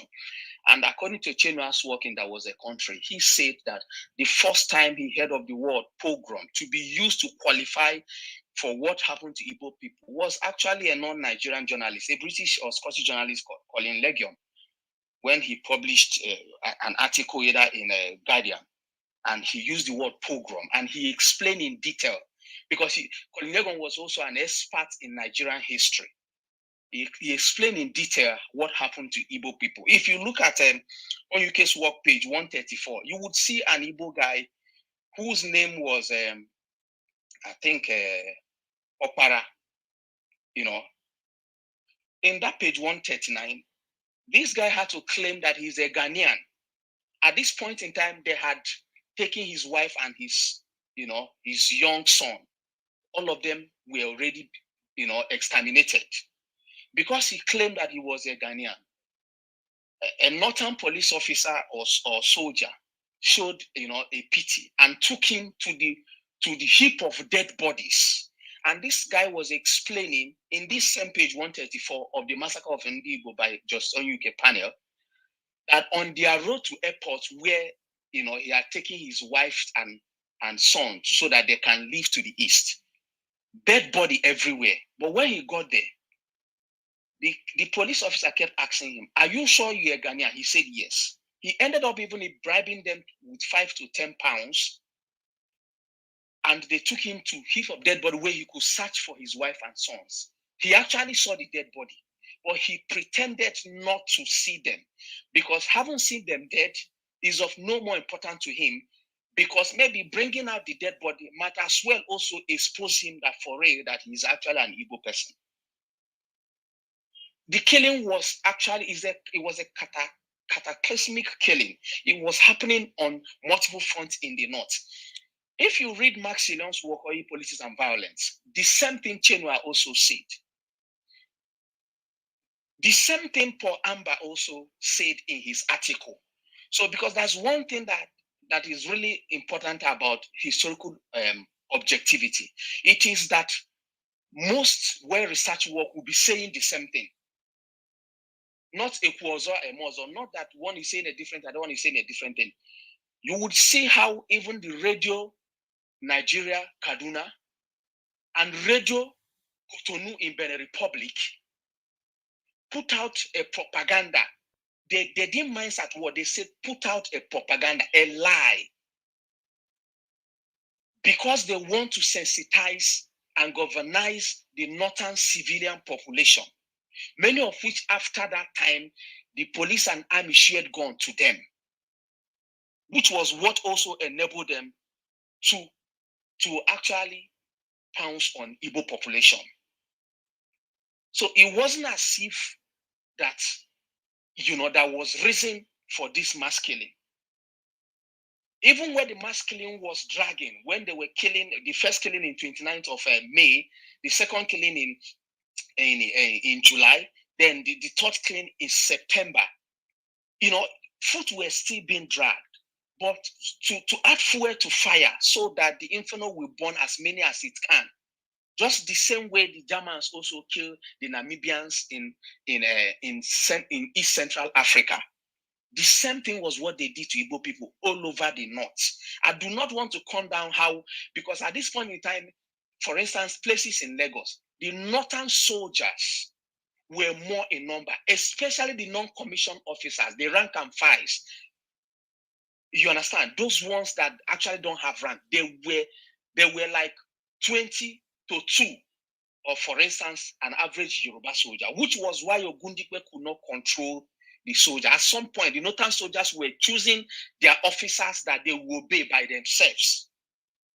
If you read Max Sillon in detail, you would see it. And Max Sillon was careful to be quoting government gazette. So you cannot tell him, that's your opinion. Gazette, because Gazette were reporting this thing. Let me give you an outstanding example. When the killing of Ironsi that they call counter coup took place, Danjuma, T.Y. Danjuma, and the Muritala and Co. communicated with Gowon. Max Sillon quoted the government gazette, a military gazette that reported it, communicated with Gowon and told him that this is what we're doing. We're already in a battle. We already have the sea under control. And Gowon replied, "Are you sure you'll be able to do this thing without any problem? And people will not notice." They said, "Yes, don't worry, we're already in charge." Gowon said, "Okay, Gowon was also the person who endorsed the killing of Igbo, both in Lagos, both in Ibadan, as well as everywhere at the north. So eventually, all these things happen. If you also go through Chris Ali's work, Chris Ali is a government sympathizer. The title of the work is The Federal Republic of Nigerian Army. You would see that Ironsi was supposed to be killed in Kanu, because at the point when Ironsi somehow put a stop to all this what should I call it? National identity, like Igbo Town Union, like Onisha People Organization in Lagos. You know, this ethnicities societal supports cooperative society, which Igbo employed to expand their business, because it was a source of loan, it was a source of support, it was a source of what do you call it, societal support. Like when you lose somebody, when you are doing burial, when you're building a new house, when you're marrying, you obtain a loan and they support you in a mass, which Igbo still practice till today. If you look at major source of support for finance on Igbo apprenticeship system, it comes from this kind of bodies. When Ironsi put a stop to it, it was for one reason, so that because he felt that the white paper that was published at the north that Aburi mentioned also made reference to this union, that they are the reason why Igbo was dominating everywhere. So Ironsi was working to actually appease the north at this point, to put a stop to this organization, and also those who had licensed firearms, mostly double barrels and the other Dane guns, were withdrawn, so that somehow Nigeria could be won, because he felt that this is the only way to pacify the north, which was the reason why he traveled to the north. He was supposed to be killed in Kanu, but the then northern leaders, some of which came up with the idea that no, it is not good for us to spill Ironsi's blood in our land, since he's going to the west. Let's do it at the west. Chris Ali detailed it. Many other work also detailed it. I think Marcelon also detailed it in his work, Oil, Politics and Violence in Nigeria. So that was how they allowed Ironsi to come to Ibadan, you know, where Fajui, a honorable man by every standard, eventually even died before Ironsi could actually be got into. But what am I trying to say here? What I'm trying to say here is that you can't really quantify. Even when you have one UK's report, if you read, I dare anybody in this space, you cannot basically read more than 5 pages of a UK's report. You either cry, get angry, get frustrated, you close it, you keep it. Maybe 1 or 2 other days when you summon courage to take it up again, you continue. The killing was, you can't number it. At this point in time, Onyuke was choosing for multiple reasons. Yes, he was highly educated. He's from Nimo in Anambra State. And he has a good knowledge of the north. He stayed at the north. In fact, he served as a justice at the north. So somehow, when it is time for him to question you, for him to actually bring out what he feels that will expose where you're lying, Onyuke was best fitted for that. And the tribunal that actually put together this report that I'm holding did a wonderful job. There was also an Ohanese report that detailed this same issue. In that same report was also about abandoned property. I think that report was online. I don't know if it has been removed, but it was online for a very long time. I think I have it. If anyone needs it, Ohanese report. Okay. Yeah. Okay. So this was how many Igbo people, and this is what I want to add. One of the problems they had with Igbo people at the north is not only that the Igbos went to school in the east because we embraced Western education, whilst the north rejected it because they felt that it's going to corrupt their Islamic ideology. It's not my opinion. Even the Sadwana also said so. And then the Dua mandate also explained a good part of it. Lugard's Dua mandate. Somehow, the Igbo people at the north that time, the few schools that got to the north, the Igbo people also dominated most of those schools, primary schools, secondary schools. And a lot of documents that was in circulation, which if you read Paul Amber's work is there. If Mark. you read them, Mark. sir. I just wanted to help you out, please. With regards to these schools, and there's this document released by the Time magazine in 1968, which talked about the fact that there was the case of an Igbo man who opened a school in Kano exclusively for Igbos, and then anti-Igbo sentiments began to rise by the day as a result of these real and imagined Igbo crimes. So because he had built that school exclusively for Igbo, because there were little or no schools in the north, this led to an unhealthy relationship. If you read MF Eneziani's in Biafra, Africa, that is contained there. I just wanted to say that. Yes. Thank you, Aburi. You're very correct. So, Queen, the pages of the book I'm talking the title of the book is The Massacre of Ndigbo in 1966 by Justice Onyuke Reports Tribunal, which is what Doctor mentioned earlier. Okay. And Doctor explained that is where most of what he's going to be saying, so that they don't crucify him. Yes. So that you know that people knew about this, people put out a report, people took time to investigate this issue, and they came out with a conclusion. And many other work corresponded what Onyuke came out with. It is on page 139 that I actually saw an Igbo claiming to be Ghanaian because he has lost all. Onyuke explained how some Igbos had to trek in the bush, in the forest for almost over 100 and something days to get to the east if you want to remain alive, because the road and the rail is unapproachable. As a matter of fact, there's also this work from Herbert Ekwekwe. The title of the work is, I think he eventually published the work in 2011. The title of the work is, let me read out the title. The title of the work is Essay on African Politics, Genocide, Literature. Ekwekwe explained, and also Max Leon also said the same thing.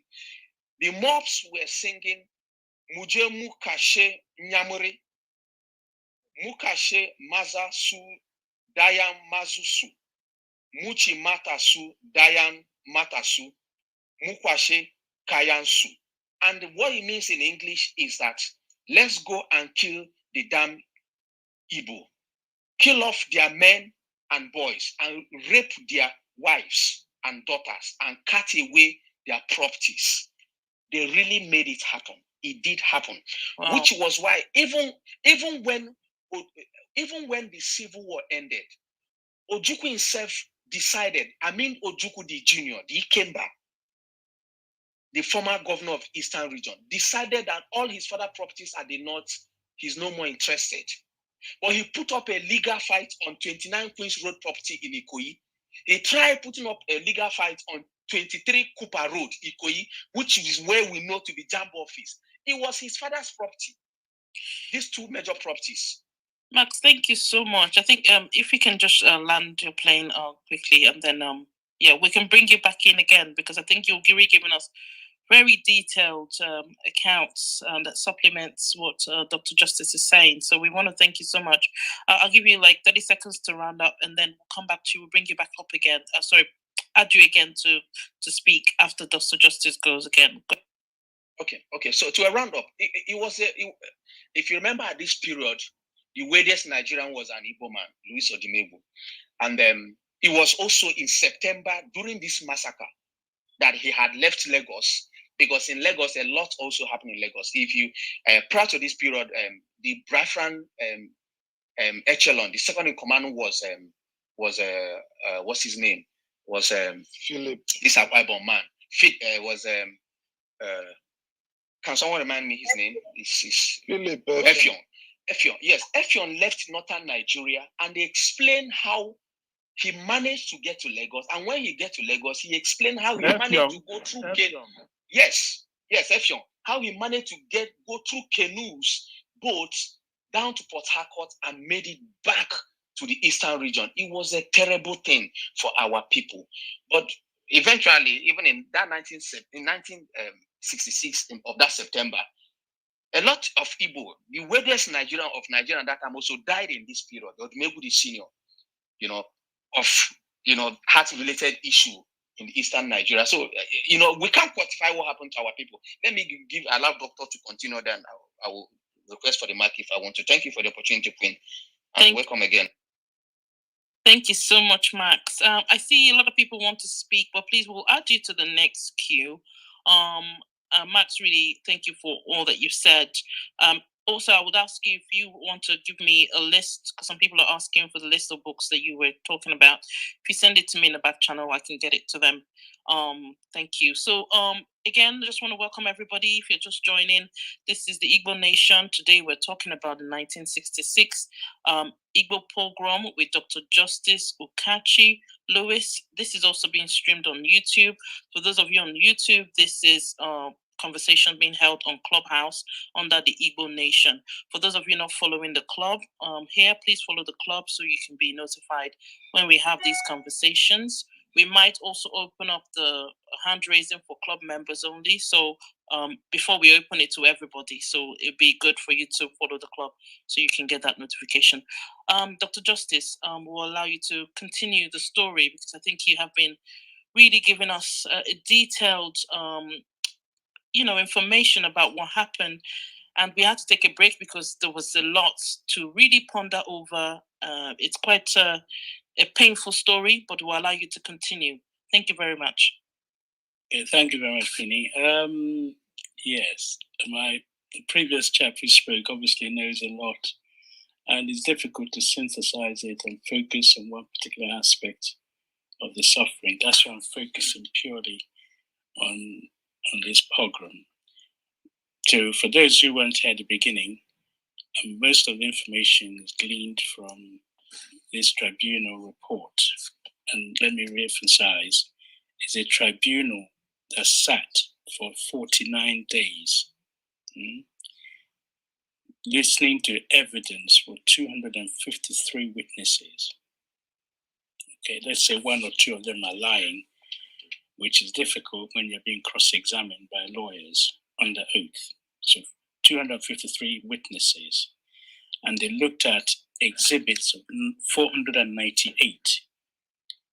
And the people didn't just sit in one place, because some were not traveled to Enugu. They went to Enugu, Anisha, Aba, Port Harcourt, Calabar, Oyo, and Ogoja. Literally took the exhibition, or if you like, took the tribunal to the towns. So, okay, you don't live in Onitsha. You find the closest town, provincial capital to go to. And that is the point. So this tribunal is an inquiry commissioned by the Eastern Nigeria government. And they sat in Enugu between December 66 to June 67, just before the war broke out. So it's a documented evidence of what happened. But it's worth bearing in mind that while all these killings was going in the north, you actually ask yourself, what happened to all the people, northerners in the east? Why didn't we descend on them and murder them and rape them and kill them and do all sorts of revenge sort of in the air? But I tell you what happened to them.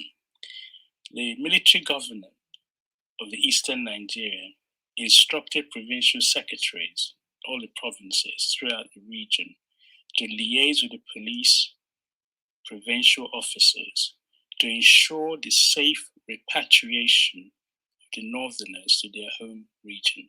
Let me repeat that.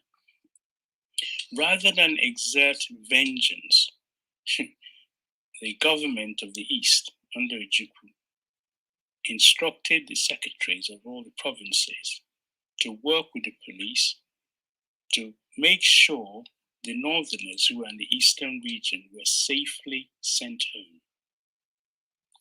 The Nigerian police provided transport facilities, police escort to the northerners.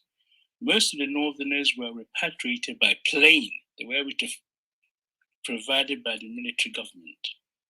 Some of them left the northbound trains. They were put in the train. No one was beheaded in the train or killed. They were put back in the train. Those northerners who chose to travel by Midwest, because in the eastern region you can go via Midwest across the Niger. Yeah, they were conveyed in lorries under police escort to Asaba, the end of the Niger Bridge. The Northerners were given the opportunity to remove their removable belongings along with them unmolested, unlike those in the north that abandoned everything, just literally ran for their dear lives. Now, as regards to their landed property, these are the Northerners. You had properties in the east. Some of the Northerners were known to have sold their properties to willing Eastern purchasers. Disputes were rife after the exit of the Northerners because some Easterners who paid for certain houses later discovered, to their dismay, that some unscrupulous Northerners sold their houses to more than one person and collected money accordingly. Nonetheless, there were still houses belonging to evacuated Northerners in some parts of the region, which became Republic of Biafra. So that's just a contrast. Now, among you, Ojukwu was 33, 34 years old then. He was the head of Eastern region. In spite of everything that happened to us, and I've only just skirted on the, I'll probably read another passage of some other experiences for us to appreciate the suffering a bit more. In spite of all that, Ojukwu said, we are braced to face and conquer the challenges of the future. What is he saying? He said, we are not asking for pity or sympathy, in spite of what happened to his people, or revenge. He says, we believe that the tomorrow, which is you and I now, we face, or the battle for survival, will not be won by bullets or by savagery, or by brain power, modern skills, and the determination to live and succeed. We also believe that out of the carnage and wrecks of the past will emerge a new breed of men and women, resolute, powerful, and prosperous. So he turned the suffering into creating a nation, not people who are vengeful, but who have an idea of what sort of society they want to create. And we heard about it from the Ahira Declaration, which we read, I think, last week. So you have to put away, as someone mentioned, the bitterness. You got to park it somewhere, yeah, and focus on your survival as a race, as a people. Bring the best that you have in you to overcome this sort of carnage, this sort of, what people went through. You have to be a better person. I think he said, if it doesn't kill you, it should make you stronger. Yeah. So there was an amazing confrontation for our people. And the leadership we had then was phenomenal. Hasn't been replicated in the African continent. Maybe one day it would. But that was inspiring leadership that allowed our people not to kill those who were in they killed my brother up in the north, so therefore I'm going to kill every Hausa person I meet. You attempted, but you had a disciplined police force to make sure that did not happen. You actually escorted them into planes and trains and lorries and got them home safely. That's phenomenal. So I just mentioned all that so that you know the background. The next thing I'm going to read to you is what actually happened. When did they stop killing? So someone was asking the why question. Well, you don't worry about the why question. Ask the what. This is what we're discussing. How, what we're discussing. When, you can do all those. But when you come to why, it becomes very difficult. So the why question, we're going to park it somewhere for the time being. I'm going to explain to you what happened when the Igbos and the Easterners, literally those who were able to escaped from the north. And those who couldn't obviously died in the north. Some, when their bodies were brought back, into the villages, they weren't allowed inside their own compound. Most of you would know why, because the desecration of the body, the way they were, if you like, they used the way Nigerians say, the way they were pieces, literally slashed up. It was such an abomination. They've never seen it before. They weren't allowed to come into their compound. That's certain rituals performed. So you can't even be buried in your own land because of the way they killed you. So that's how bad things were. But then I turned to a New York article, a New York Times read up, as what happened when the Igbos or the Biafrans left the north. Can you actually picture the scenario? There's nobody in those shops. They've all ran away now. The place is now ghost town. So anyone bother to see what was the impact?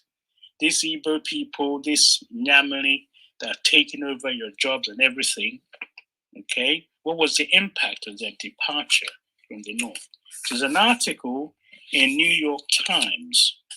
I'm just going to read it, so bear with me. It's by someone called Lloyd Garrison. If you read about Biafra, he was involved big time. Anyway, he went back to the north in December 7th, 1966. Remember, the killing was around October when they got tired. And by the way, if you ask why did they stop the killing? The answer is they stopped the killing in the north when there was no more Biafrans, when there were no more Easterners left to be killed. So that's when this killing stopped. Or somebody who managed to convince them that they're no longer Biafrans or no longer Igbos or Efik or whatever, but they're now Ghanaians or Yoruba or whatever, okay? If you can have a tribal marking, which is not fresh, then you may get away with it, but we're not tribally marked, so you can easily identify whether Igbo or not. But nonetheless, so this killing stopped when there was no more Easterners to kill.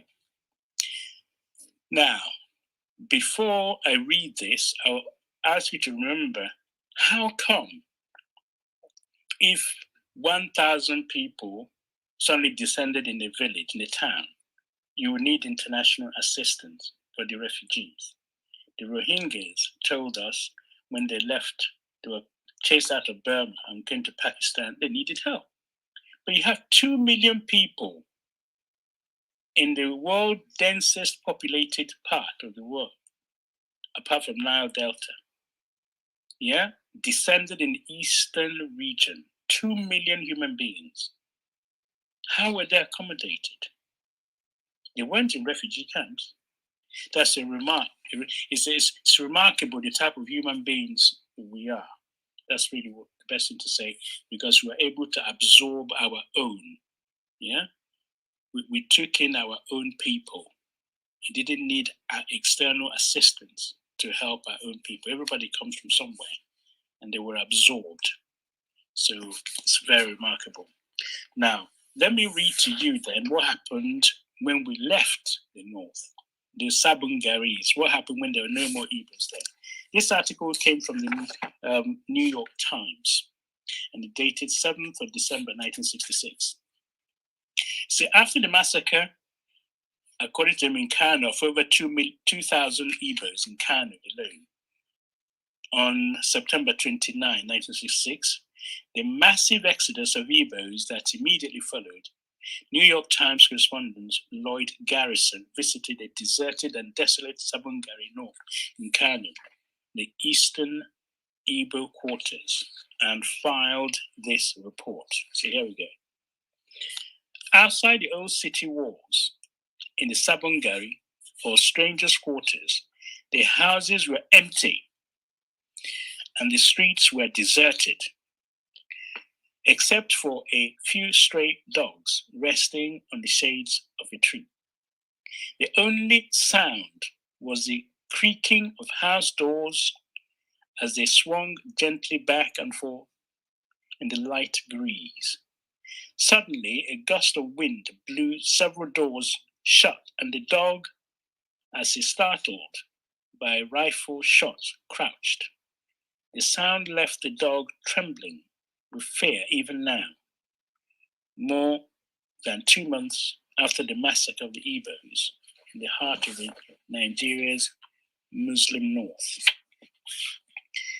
There's a little else to remind one of what happened here, except the sight of occasional litter, the torn Bible on the floor of the Baptist church, and the OK Jazz stationery store. Otherwise, the shops and houses have been stripped of furnishings, and as if no one ever lived there. Now, 30,000 Igbos once filled these dwellings, but now the Sabongari has become quite simply a ghost town. The bloodbath began on the 9th of September 29, when Northern troops opened fire on the Igbo refugees standing at the airport. By dawn, Northern soldiers with automatic weapons and civilians with machetes had swept through the cities, burning, looting, and killing. As if by signal, most foreign observers here are convinced that the program was planned, and slayings spread to other Igbo communities in the Nigerian vast northern region. No one knows how many were killed, but the official census of northern military in Lagos was approved a figure of 7,000. Now, if the Nigerian government says 7,000, you can actually add some more zeros there. Because what was happening, they were reporting from police stations in the north. And those figures were shocking even the people doing the killing. So they said, okay, you pass it through Kaduna, and Kaduna would then filter it and send it to Lagos, so to dampen the figures.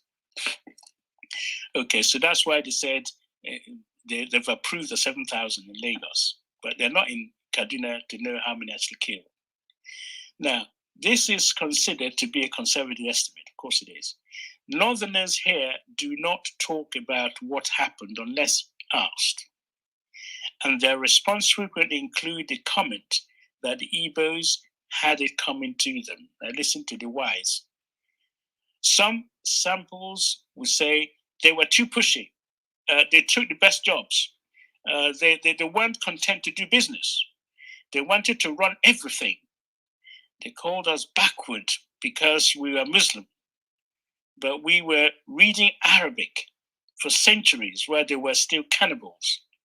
Now, if there was a plan to rid the north of all Igbos, it has succeeded. More than 1 million Igbo living in the north and in many parts of the Federation have retreated to the sanctuary of the eastern region. In the east, it is widely believed that the program had religious overtones because the Igbos are Christians. But of the 32 northern soldiers now in detention for their rules of the killing, most are from the southern half of the region and middle belt, missionary educated and permitted to penetrate. Now, 11 of those held are Catholic, 11 are Protestants, 10 are Muslim. With the Igbo's departure, many predict that the northern economy will now be paralyzed. The breakdown may yet come. Efficiency has certainly fallen off. If this is what the Igbos were doing. Efficiency has certainly fallen off in the absence. And there are some doubts that £50 million, so $50 million grand nut crop can be shipped to Lagos for export. There's some doubt that would happen. But the trains are gradually beginning to run again. How? With European engineers, and Northern launched 2-month program to train Northern clerks, accountants, and adding machine operators. The telephones still work, and the mails get through, Although a letter from Lagos may take a week to arrive in Kano, it used to take 2 days. So the Igbo efficiency or the Easterners efficiency, letters you posted from Lagos arrived in Kano in 2 days. When they left, it was taking about a week. Okay, so I don't know what it takes now, if it arrives at all. Now, for too long, we've been letting outsiders, this is Aminu Kano now, we've been letting outsiders do things for us while we sat back, relishing our tradition.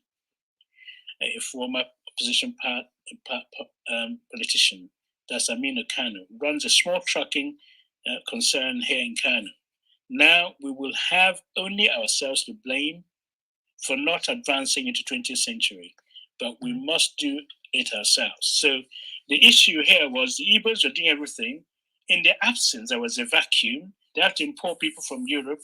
Northerners had rushed to train them. Even the posts were being delayed and so on and so forth. So they said they now have to do things for themselves and to help them to advance in the 20th century, which they weren't because of their concept of book is haram, Boko Haram. If you read anything modern, it's against their religion, a theocratic. So that is, I've just jumped there to the consequences of all these killings. There was some sort of vacuum created ab initio when the people of the eastern region departed.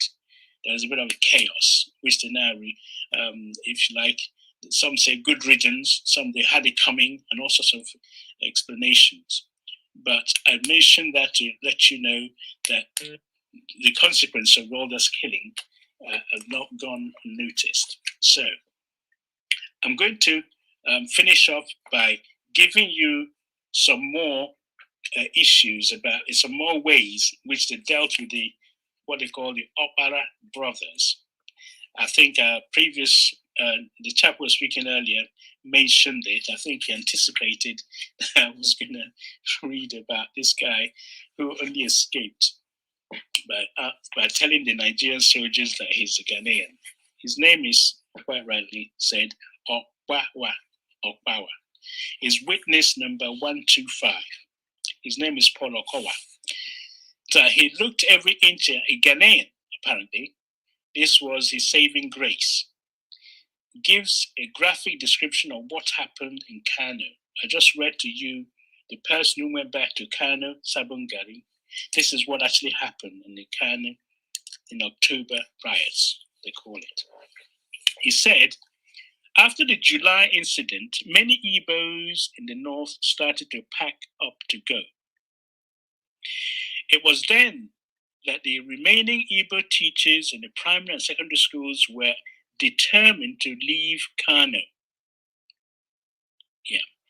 But a week before the August holidays, a team of school inspectors, they were white as well as black, the police officers and the native authority police came to our school to assure us that our lives were no longer in danger. Remember that. They go and tell you, you're okay, stay, don't go anywhere. Your life is no longer in danger, and you're packing to go. On the strength of these assurances, the teachers returned after the holidays. They went back to work. A week before the October massacre, the Igbos in Kano occurred. Before the massacre of Igbo occurred, Mustafa Gashash is a student of Igbo Union Grammar School in Kano. So they built a grammar school, or Igbo Grammar School, because of the Igbo Union in Kano.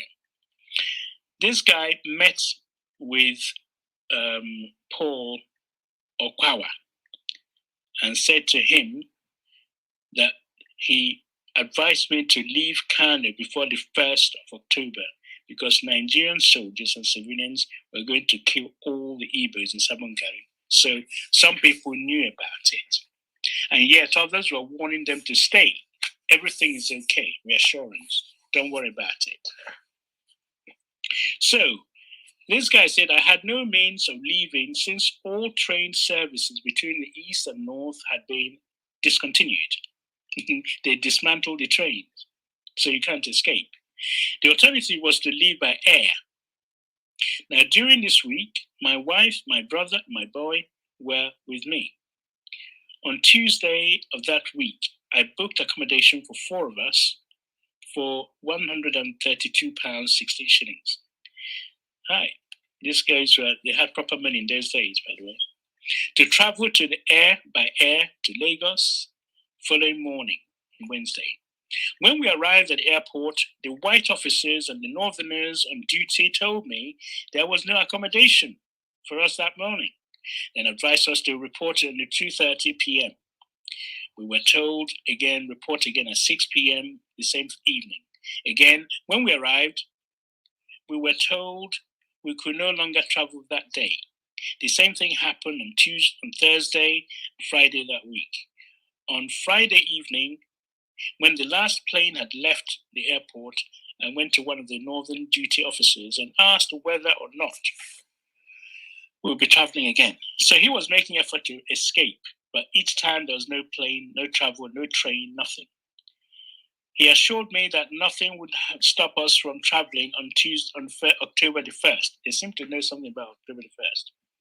We could not travel in the morning and the afternoon. So at 6:30 on October the 1st, we arrived at the airport, and to my greatest surprise, I saw a sight that drove fear into my heart. Literally, all the northern ex-politicians had gathered at the airport in their immaculate white gowns. So imagine you arrive at the airport, all these wonderful politicians, their flowing white gowns, they arrived. I saw Aminu Kanu, the one we talked about in the newspaper cutting of New York Times. He's a politician. I saw Maitama Silu. I saw Inua Wada. And many Europeans also came to the airport. That's interesting. Exactly at 6:50 p.m., soldiers in green shirts and trousers invaded the airport. So you know it's pre-planned. I had a pre-sentiment that something bad was in the air. And as we sat near our luggage, we wondered whether these ex-politicians and their European, Asian, and Arab friends had come to witness the final liquidation of our people. Soon, shots were heard everywhere. Remember, for the first time in an airport, the army started shooting passengers. Yeah? It was a terrorist attack, really, in an airport. This is 1966. So shots everywhere. That day was declared a public holiday, which is the 1st of October, and people are milling around. And as usual, many Igbos had come to the airport. Many of us, could not fly and were surrendered by soldiers. In fact, another passage, you say there was a BOAC which arrived from London and Kano. And the passengers disembarked, they grabbed all the Igbos in them and shot them. Okay? Now, one soldier ordered me outside and asked where I came from. I told him I was from Midwesterner. He told me I was lying because he knew where I was from anyway. What I heard was, about turn, quick march. I heard a shot behind me and I fell down and passed out. They were shot. How long I was there before I came round, I could not tell. But when I became conscious, a heap of dead bodies was on me. Some still breathing, but some were stone dead. It took me some time to extricate myself from the dead bodies heaped up upon me. I crept over other bodies, and I tried to hide because soldiers were still shooting people down in their hiding places in the airport. Presently, I found myself in a big kitchen, the whole length of the breadth of which was littered with dead bodies. 2 Hausa stewards in the kitchen refused me entry until I paid them £5. And within seconds of my entry, about 5 armed northern soldiers entered the kitchen, shouting, "Are there any more of Opara's brothers hiding here? Please let them come out. We mean to kill all of them." And the 2 Hausa stewards to whom I had paid my ransom told them there were no more of Opara brothers left to be shot. I was again saved because I lay among the dead and pretended to be dead also. When I could no longer hold out, I got up, walked to the table where one of the stewards was sitting. I shouted, "Please take me to the soldiers. I can no longer stand the strain." Somebody emerged from under the big table. On hearing me, it was Mr. Lekete, a Ghanaian, who apparently was hiding from the savage soldiers. We decided to give ourselves up to the soldiers. He was my uncle and I was his nephew. So this strategy worked wonderfully. And when the soldier heard about us, they shouted in unison, "Why have you been hiding?" So we don't want to be killed. We don't want to kill Ghanaians. Why have you been hiding? We don't want to kill Ghanaians. They are our friends, Yorubas, Efik, all are our friends. We are after Opera's brothers. Now, we are going to finish them off, he said. They took us upstairs where we saw more dead bodies. Some of them I recognized. Mr. Lekiti and myself gave them £10 for a drink. They drank until 6:30 a.m. the following morning, 2nd of October. These soldiers had some harsh things to say about Opera and Igbos. Opera, most of you must know Opera, Dr. M.I. Opera is the governor of the Eastern region. So they call him Opera brothers, yeah? The Opera was their arch enemy who must be destroyed, okay? Why did they kill our leaders while Opera, Zeke, and Osadebe were left out? Opera is the governor of Eastern region, Zeke is the governor general, Tibo, Osadebe is Midwestern governor. So all these guys were not killed, but Akintola was killed in the West, Abubakar Tafawa Balewa, the Northern Prime Minister, was killed, and the governor of the Northern, Sadona, had to kill those ones as well.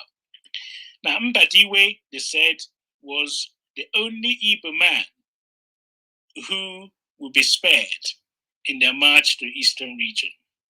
They're already planning to march, so the Biafran War was inevitable because he was our good man. All Igbos must be destroyed, as they said. Anyway, at 7 a.m., that same Sunday morning, they asked Mr. Lekiti and myself to get ready because they were going to show us how we had dealt with Opera brothers and sisters.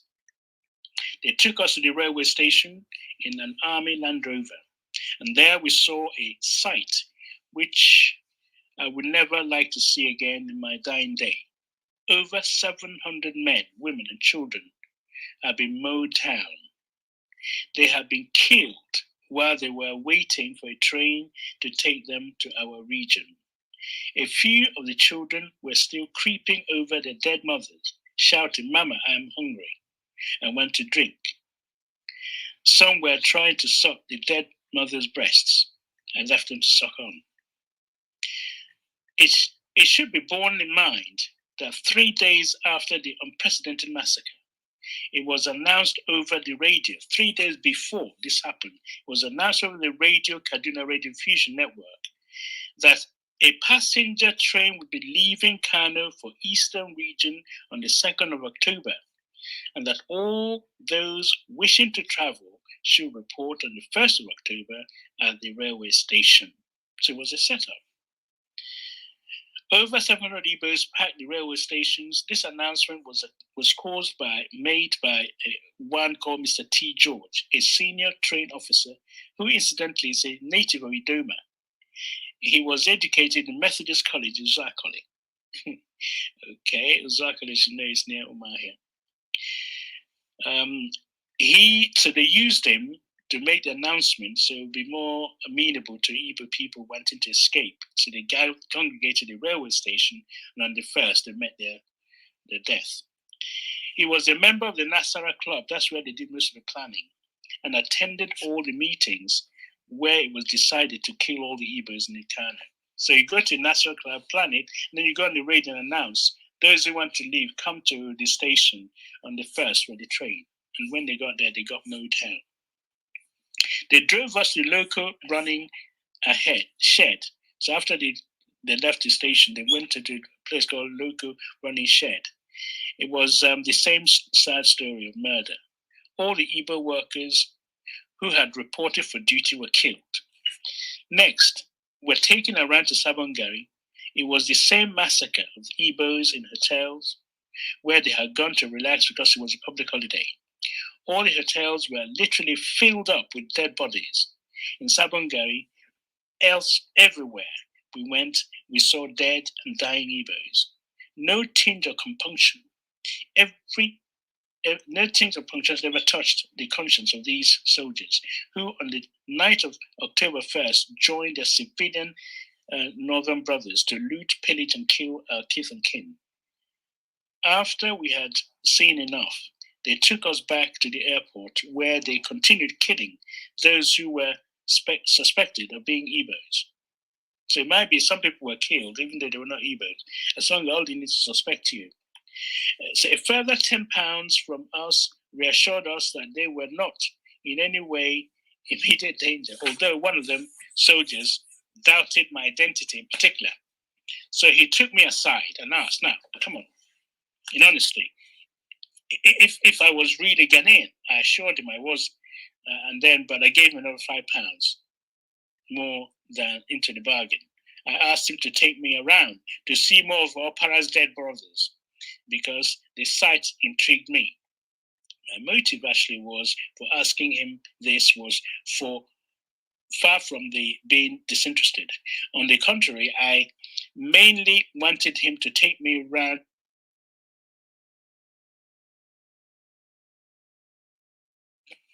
upon the dead bodies of my wife, my brother, and my boy, whom I had not seen since we were separated. My fears were soon confirmed. I saw the dead bodies of my brother, my boy, near where I was supposed. I mastered my emotional reactions because he was watching me all the time. I went around the airport where there were heaps of dead bodies, but I could not see that of my wife. I saw the countless bodies I could well recognize. There were many men and women who had come to the airport to see friends of. All were killed together with their friends. But the airport to Sabongari, the road was littered with dead bodies. They were picked out one by one along the road, and they were trying to escape from the airport and shot in their cars, in their bikes, in their scooters, and on foot.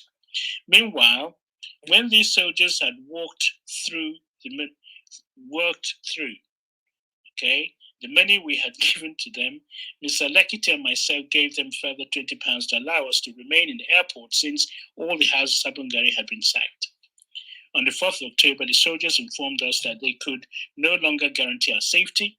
At this time, there were still isolated cases of shooting and beating up of people suspected of being Igbos. We went back to Sabongari and the Yorubas, but the Yorubas refused to give me protection because they said they knew me. I tried one of the 2 European friends I knew, but each of them swore they would rather die than to give protection since they were warned previously not to give any Igbo man or woman any protection. So it's worth noting that you couldn't escape to your neighbors if their neighbors were not Igbos. They would kill them as well. There were no point going to the church compound. Almost of the people who ran to the church compound on the 1st of October were beaten up and shot by house of soldiers. I saw over 100 bodies in the Roman Catholic Church compound. I saw over 200 dead bodies outside St. Stephen's Church. A few Igbo Union Grammar School girls were being raped by Hausa soldiers. There were quite a few of those girls who would not, of course, like to tell what happened to them, the tale. One of them is Rosalie Metu, a class 3 girl. I saw and looked at her face. She had gone beyond saving. these helpless girls have been abandoned to their fate to die in that cursed place. So I'm going to pause there because the story goes on and on and on. This guy escaped in the end, and he was flown to the east after his ordeal. So the Enuku's tribunal detailed the survivors, okay, what they saw. Some went with the gunshot wounds. They were treated. This guy ended up in Enugu hospital where he was treated. Some, when the state in which they arrived, some, you probably read some novels where they have baskets. If you open the basket, the head of their loved one, which they're carrying, they've been beheaded. Some people were beheaded and put back in the train. The gushing out and so on and so forth. The atrocities are medieval, to be honest. It's not something you talk about in mid-1966. It's just unheard of. There are various tactics they used to kill us. One of them is to drag a big bamboo, a big stick behind somebody's back and tie their hands there. And they keep them standing. If your hand is tied as though you're crucified, and then they plucked out their eyes, cut out their tongue, took out their testicles. That all sorts of, bestiality was carried out. The women, they rounded them up in nursing schools and took them to leper colonies where they gang raped. Some of the women, not only they raped them, they packed bottles in their private parts and all sorts of things. The bestiality is beyond description. So all these things the Biafrans or the Easterners had to endure. And that was even before the war started. So I'm quite happy to answer some questions because there's so much more to tell you.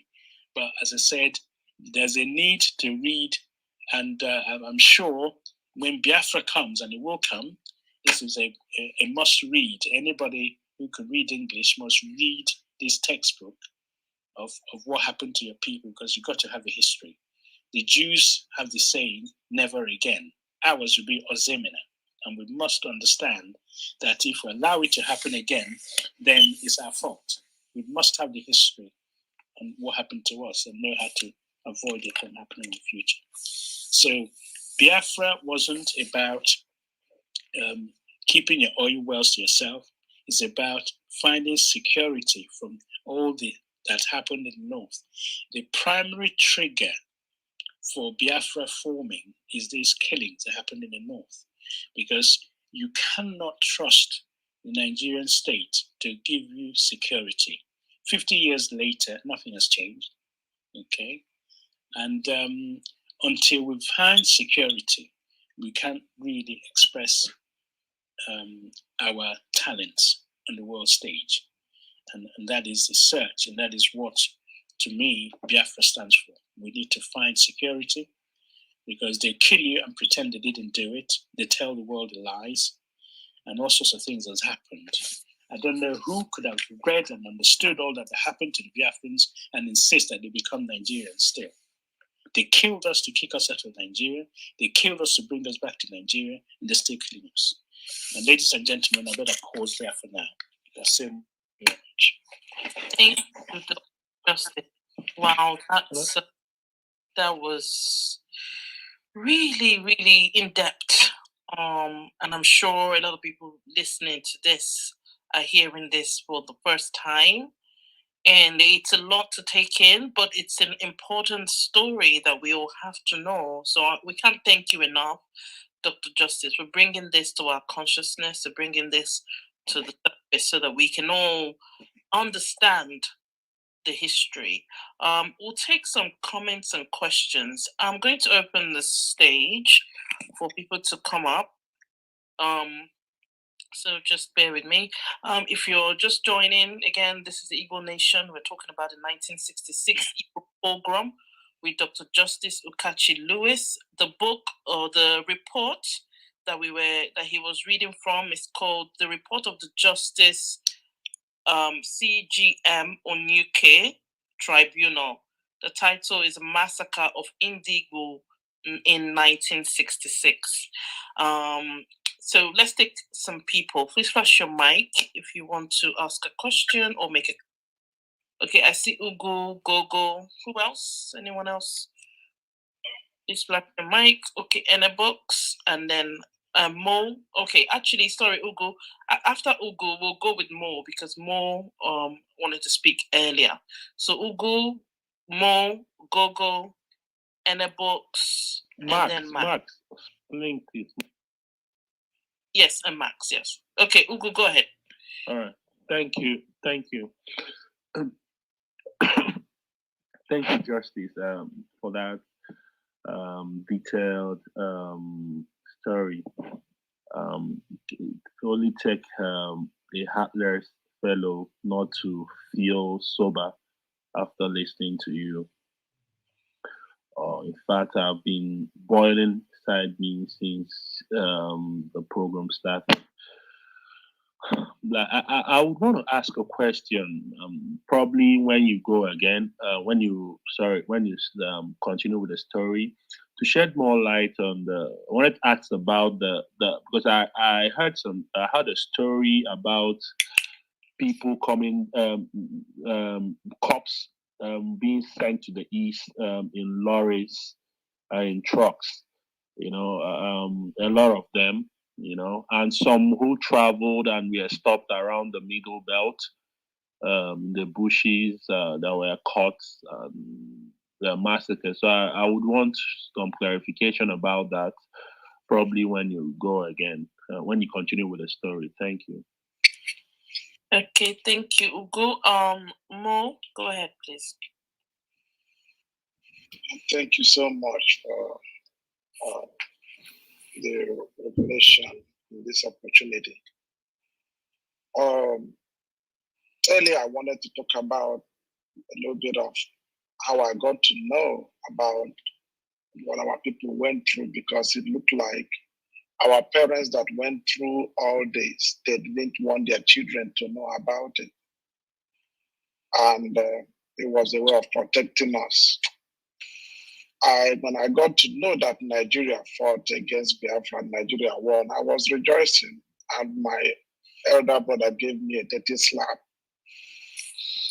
because I thought I was a Nigerian. Then he told me who Biafra was. And in my primary six, around early 90s, I saw this book written by Alexander Madiebo, Nigerian Civil War and Biafran Revolution, something like that. And I was reading it, and my teacher saw that and called me. How did you get this book? How did you get this book? Don't make anybody see it. And he took it from me, seized it for a while, and then after some days, he brought it back to me and told me not to ever bring it out.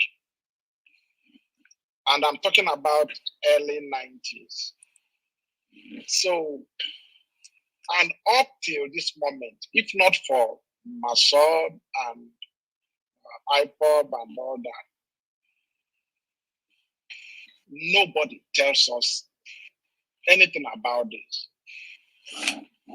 If not for them, nobody, as a matter of fact, if this is the only reason history was abolished, and even in current affairs, nobody talks about the Civil War. Nobody talks about what we've been through. And it feels so bad that up till this moment, the government is not doing anything. There is nothing that shows that that if you want to go out to check out for something, your origin and what happened, the government is not interested.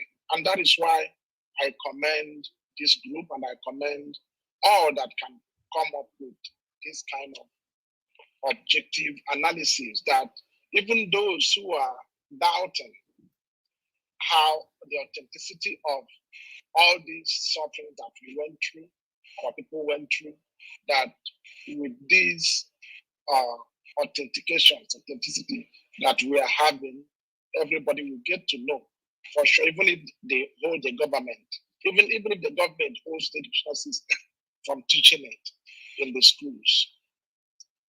I don't know how else to say it, but I was talking to a friend of mine, a childhood friend of mine who has a school in the north, and I was telling him, did you insure your school? Did you insure your properties and all that, just in case? And he was even vehement and very loathing our people talking about the issues we went through and all that. And that is what is happening. In most cases, many of us that have establishments in the north and elsewhere that are not thinking home, I want to plead that even when you have those establishments, even if you are not sending it, even if you are not bringing it home or establishing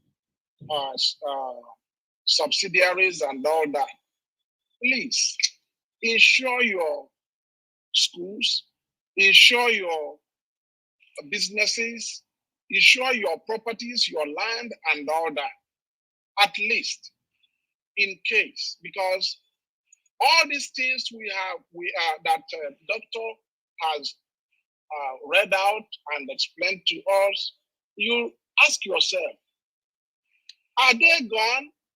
Like, have they disappeared? No, they have not. And the government is unwilling to handle it. So we need to be wise. We need to learn from history. Those of us who are up there in the north, those of us who are elsewhere, and that we need to know that nobody can build our home better than we do, better than we should. So we should always think home. Draw like this,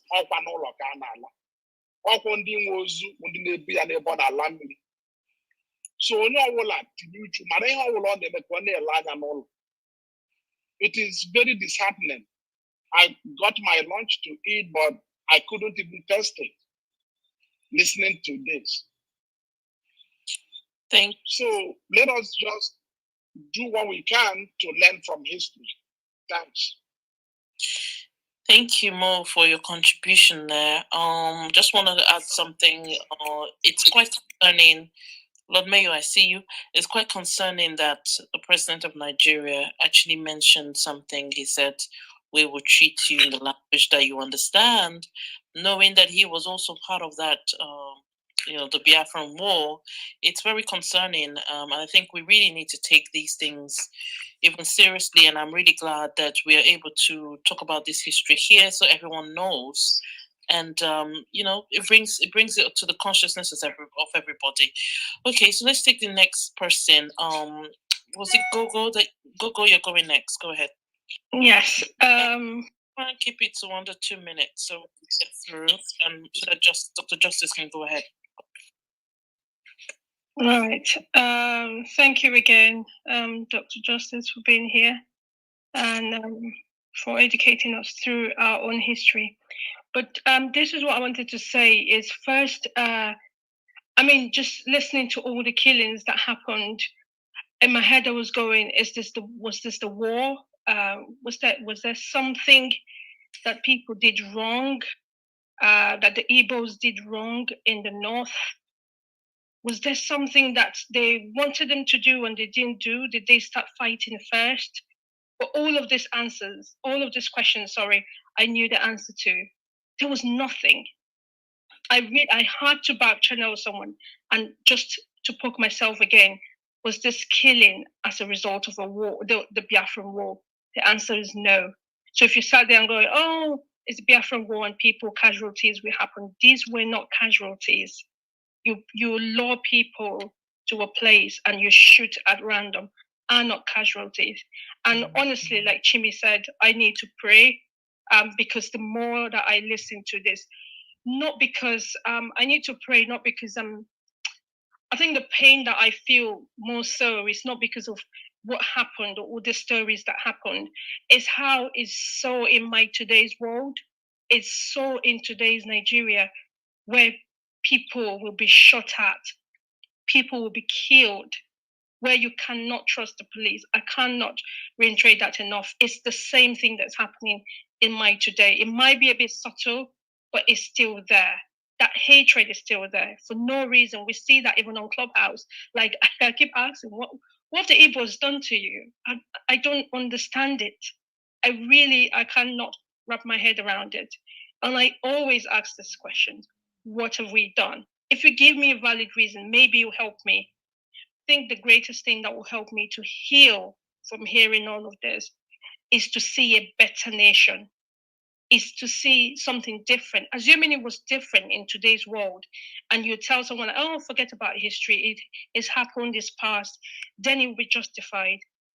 But if it's still happening today, then I don't know why you want me to forget my yesterday, because it's helping me to understand and see the writings on the wall of what's happening today. Thank you so much, guys, for bringing this to light. Thank you, Gogo. Thank you for that. Okay, we're going to. I see Amadi Ijele. I'll come to you in a minute. Ennabox, I think it's your turn. Please keep it under 2 minutes. Thank you. Okay, thank you. Thank you, Dr. Justice. Well, it's like a horror movie which just the protagonist, basically, the victim of the villain or whoever the person that is killing people are, and I think I'll kind of blame us not for the killing, but how we kind of what we did after all this, the killings, after this one, to Biafra, and even the 2000s. I've heard we always tell ourselves, hey, they took history out of school. That's why they took away history, so people will know what they did. But you are the victim. You know what they did to you. Why didn't you teach your children what they did to you? So because the same enemy that you took away the history from schools, you decided to hide that history from your children for how many years? And the point is that it didn't stop there.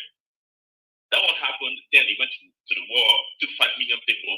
Then after the war, killed my relatives running down from the north, just with nothing, just to spare their lives alone. They lost everything, running down to the east in the early 2000s.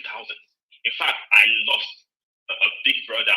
He was a big brother to me, a mentor, in 2011 because Jonathan won an election. But yet, we keep telling ourselves, oh, they took history away from school. I think it's quite sad that we're still here as a people. Because if you do not tell your children who their enemies are, they will die in the hands of that same enemy. And the worst part is that enemy of yours, believe it or not, tells his children exactly who the enemy is. They pass it down. We are the only ones who don't do that. And that's why we are always the victims. We are always at the receiving end. Because we are peaceful. It's good to be peaceful. It's good to be, nice and good to people. But even in that peacefulness, we have to be smart. You have to be smart. And that's why I'm kind of angry with us. But there's no way your kids will grow. And that is why today see what people championing one Nigeria. And believe me, when you tell them this story, when they hear this, they'll be ashamed of themselves. Because I'm imagining those little kids that their mothers were killed, just like Dr. was telling us. And they didn't even know their mom she was gone. They were crawling, asking for breast milk, asking for water to drink. And these monsters were still busy shooting people. Like, this shit is crazy.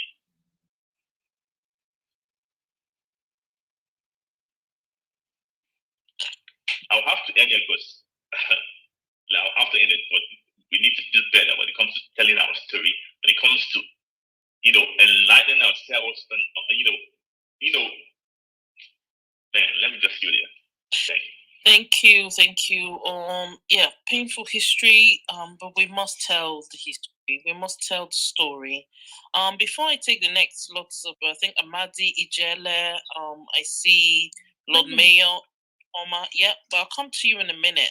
I just want to see if Dr. Justice wants, if you want to react to what you've heard so far. Any questions that may have come up from the 4 people that have spoken.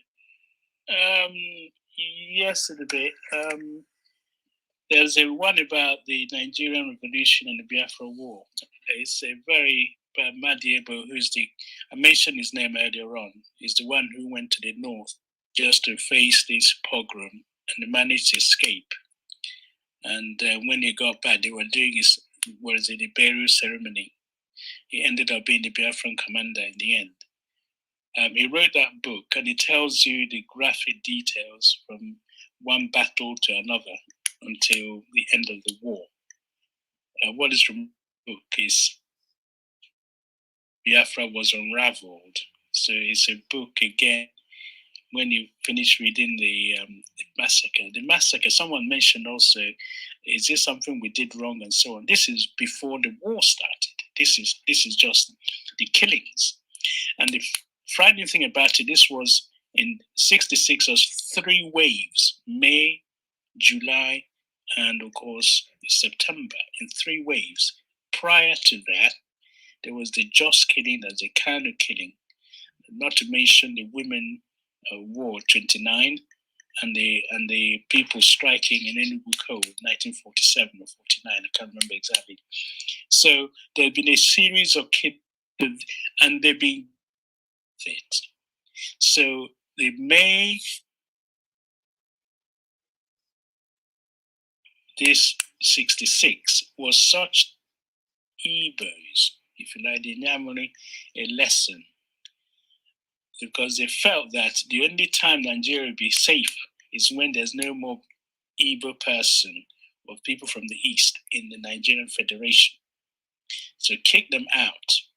And then we go our separate ways, they go their separate ways. But then the British persuaded them to come back in. And that's really where our problem lay. They killed us so that they could leave Nigeria and teach us a lesson. Having killed us, they're now being told to bring us back in. That requires more killing. So that's really very, very strange. So the stories, you've got to understand the history, but read factual ones, particularly not a make-up story. This was based on interviewing people with facts and so on. And you only need to ask any member of your village what they remember about the North. And my auntie had a life wound when she ran away from Jos. So it's real. It's really real. So there are some people who died didn't come back. And so we must understand the history, read those books, and that will help you become more informed. But the key thing about reading them is, what do you do with the facts? Do you become vengeful, or do you build a better future for your next generation? That's what the Duke will try to get us to do, to focus, a change that, say believe that out of the carnage, out of what has happened, out of the wrecks, of the past, will emerge a new breed of men and women, who are resolute, who are powerful, who are resourceful and prosperous. That is the legacy you will have, that will help build this new nation, that will then look back in this history, just like the Jews, the Jewish nation. You go and try and kill a single Jew anywhere on the planet and see what happened to you. They'll come after you. Ours, we haven't even acknowledged we've been killed, let alone protecting our future generation. So that is the gulf. We have not even commemorated those who have died. If you ask a village how many people died in the north, they don't know. I'm just talking about the pogrom. I haven't even mentioned the war yet. And you think this is just, they had their matches and so on. How much more when they went into town during the war and destroyed everything that's destroyable, shoot at everything that moves, including things that didn't move. So this is just a prelude to the Biafran War. So I'm afraid we have a long way to go in understanding that when they're really out to wipe us out, they mean it. And we're just faffing around thinking that we're in a country where you're loved. You're not.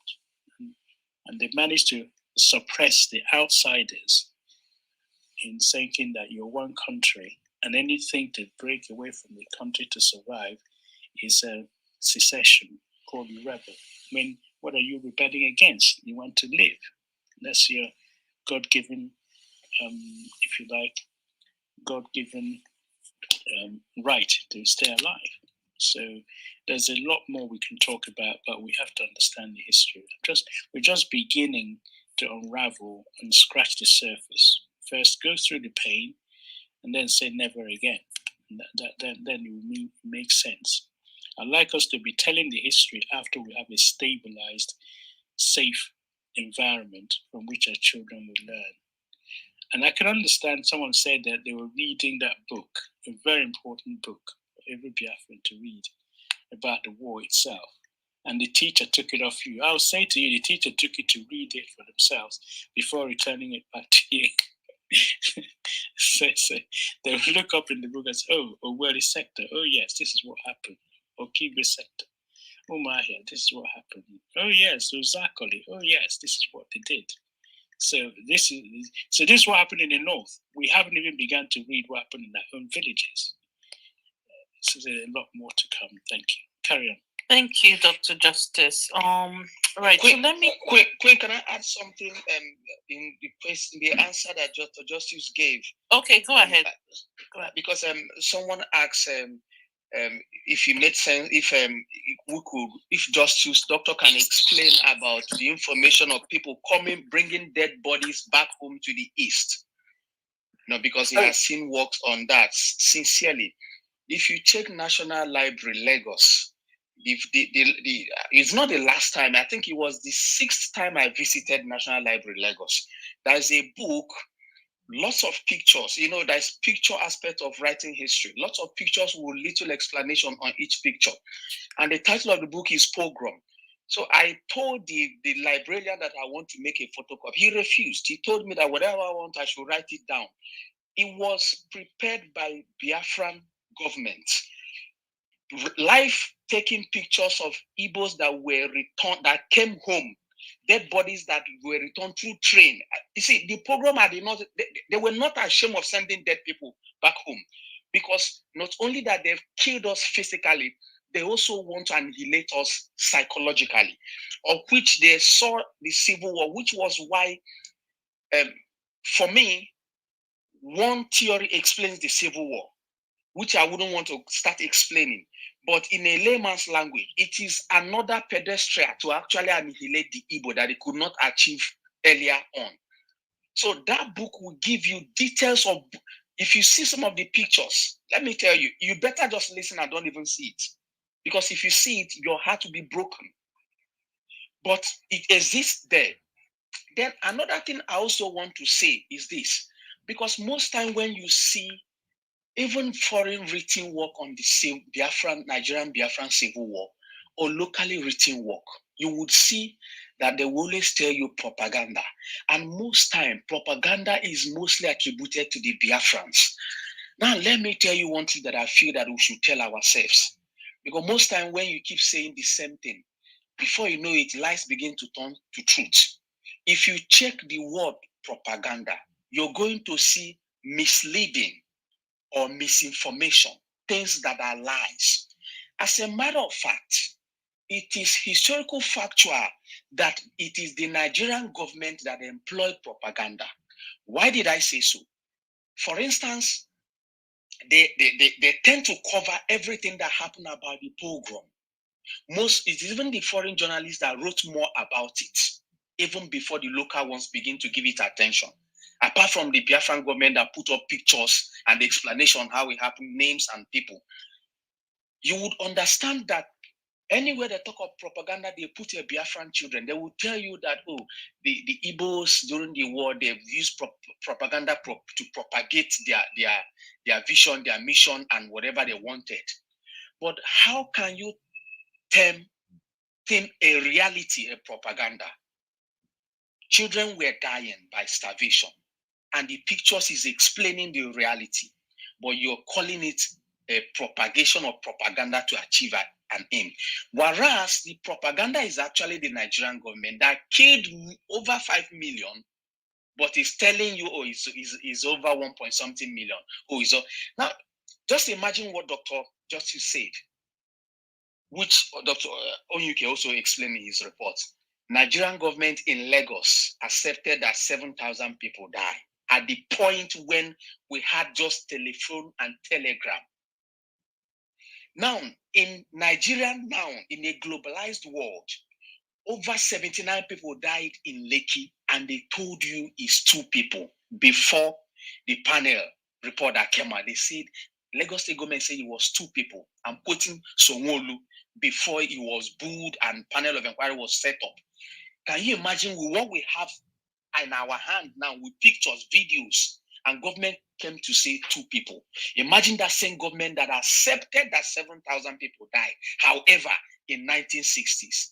Now use that to actually duplicate what they did now. You will see that over 30,000 Igbo people, to be modest, were massacred at the north. That's what I want to add. Thank you. Yes, you're absolutely right. In fact, one of the bodies made it a postage stamp. Let me explain what that means. There's a 6-foot tall chap who was returning from the north. They caught him in the train, cut his belly, ripped his belly open, his intestine was spilled. They beheaded him and put him back in the train. That's supposed to have a psychological effect. When the train is open, you saw a dead body there. It's supposed to destroy you psychologically. That is how Biafran soldiers, without, all the ammunition that they needed, they were willing to go into battle with just 1 rifle between 2 people. So that if the one who's carrying the rifle dies, the one behind him picks up a gun with only 5 rounds of bullet. So he created the opposite. Instead of psychologically frightening us, he made the Biafrans even more determined to survive. It's like you're now fighting a war of survival. And that is really how Biafra survived. They weren't fighting to conquer anybody. It's a war of survival. And after the war, it was happy survival, nne. Happy survival, nna. Happy survival, one nne, because you have survived the war. You weren't supposed to survive. You were supposed to be wiped out. Okay? So what the dumping the dead body in the train, returning did was to psychologically prime the Biafrans to fight like nobody has fought before. You have the Russians against you, you have the British against you, the Americans folded their arms, okay? And all the weapons poured into Nigeria. The war was supposed to be over in 72 hours. They said maybe 10 days, maybe 2 months. It lasted for 30 solid months. Okay, and nobody, when a French person got there, said before he came, he heard that Biafrans fight like heroes. Now he knows that heroes fight like Biafrans. Okay, so that's what the dumping the dead bodies did, because he's hardened them psychologically to fight to the last man. Okay, thank you. Thank you very much. Okay, Aburi, I had a queue. Let me take the queue. 1 minute. I won't take more than 10 seconds. Okay, 10 seconds, please, because I do have a lot of people that want to speak. Yeah, okay, just to emphasize on the why. And this is from Karl Mayer's book. Anyone who's read Karl Mayer's Nigerian Crisis, The House Has Fallen. This is what he wrote. And this was why it was easy for first and foremost, the British to support the massacre of Ndigbo, and for Nigerians, of course, to kill us. He said, under both the British and the Nigerian rulers, ever since the Igbos have been regarded as too pushy, too industrious, and with too much wanderlust to be afforded equal treatment. The problem with Nigeria has always been how to accommodate these very energetic Igbos. Under the British, it was how to accommodate the uppity Igbos. Then after independence, it was how to accommodate these Igbos who won't stay in their area but wander around everywhere. This was why it was easy to think that the answer was to kill them off and prevent them from ever coming back. Thank you. An emphasis on kill them off and prevent them from ever coming back. Yeah, they talked about reducing their numbers, true, but it has backfired. We're strong than poor, so it hasn't worked. Okay, go ahead. Okay, so for Aburi, Max, anyone that you've made a reference to a book, please send it to me in the back channel, because I'm putting together a list so that I can then send to anyone that's asking for it. So please send me the name of the book and the author of the book. Thank you. All right, so let me go back to the people I called earlier. So Ifoma, Lord Mayor, Amadi. I'm just going to take it in PTR order. So Lord Mayor, Ifoma Amadi Ijele. Okay, sorry. Ifoma Ijele. I don't think anyone else was Julie wanting to speak. Okay, Uche will come to you. All right. So who was the first person I called? Was it Lord Mayor? Go ahead, please. Oh yeah. Please keep minutes. I'm trying to get through everybody. Yeah, I'm no longer going to do any more presentation. I will be happy to answer questions. Let's keep it interactive. Let's keep going. Right. Okay, let's as many people can ask questions as possible. It's best to answer your questions now than there's a lot to come.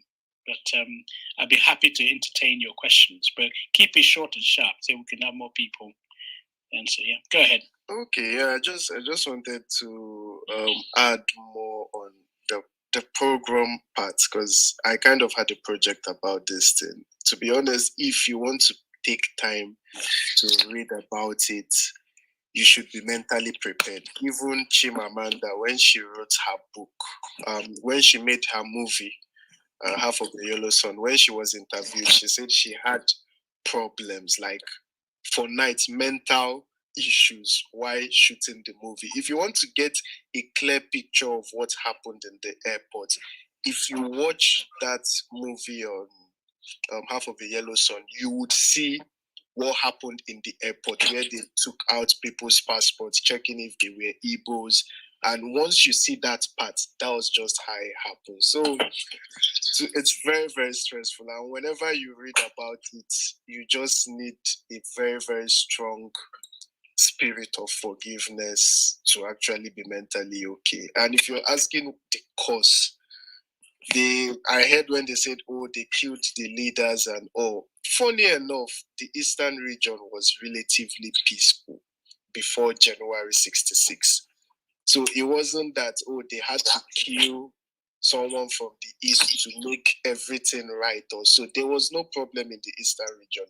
The regions that had problem were, we had the Tiv crisis and the Western region. So it wasn't as if, oh, we needed to kill somebody from the Eastern region just to cover it. That was not the aim of overthrowing the government. So yeah, I just wanted to keep it on that one. Okay, thank you. So it seems that Dr. Justice is not going to have more.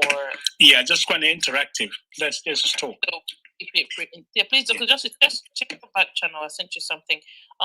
So we keep it interactive. We'll give people more time to speak. If you have questions, I've opened up the hand raising, so you can raise your hand and we'll bring you up stage. Let's take on stage now. So the next person after Lord Mayor was Ifoma, I believe. Ifoma, go ahead. Yeah, I want to address what something that Dr. Justice said also in the books. So, when Dr. Justice was reading, he mentioned pretty much what Lord Mayor was talking about when the excuse that they gave the reason why they were attacking the civilians. One thing I always say, the best thing God ever created for Igbo people was the creation of the internet, because it gave us access to so many stuff that was hidden. A lot of information that was hidden came out in public for us. During the time that they began this program against the Easterners, or rather the Igbos, in the beginning they started with the Igbo soldiers first. That was the first people they targeted. And around that time, when they were going around utilizing that as an excuse of why they're attacking Igbo soldiers, Ojukwu himself actually addressed that. And I'm going to read a book. The name of the book, give me a second. See if I can find it. There it is. So the name of the book is called The Oil Politics and Violence, the Military Coup Culture, and the page specifically is 156. The title is Captain 12, Aburi, the Sovereign National Conference that got away. So Ojukwu was led. It said, when Ojukwu expressed his disgust over the murder of Igbo Army officers by their northern colleagues in the July 1966, Lieutenant Colonel Katsina interjected by asking Ojukwu why he did not react with the same revulsion when senior northern militaries were murdered by Igbo soldiers 7 months earlier.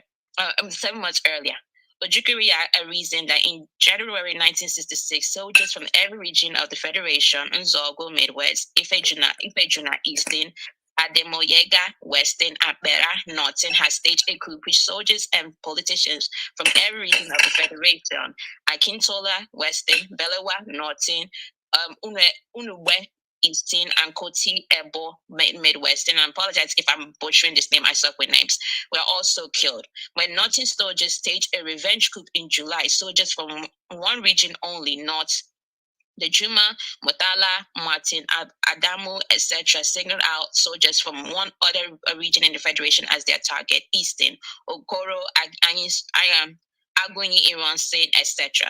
Katsina took this opportunity to remind Ojukwu of the effort he had made to supposedly prevent the murder of Igbos. He said to Ojukwu, if you know how much we have tried to counsel the people stop all this movement and mass killing, you would give me and others a medal tonight. So and that's the thing, when they spread this false narrative to people that didn't know the real history, most individuals accept it. But when those that actually knew what happened, aka like Ojukwu, when they confront them on their attempt to justify their attack and removing people that were of those of other communities, including Easterners that were killed during the coup, and saying that these people were also killed by the soldiers. And I think also Ojukwu reminded them that it was Igbo people that stopped the coup itself. It was Igbo that stopped the one that was going on in the north, and it wasn't an Igbo man, aka Ojukwu himself.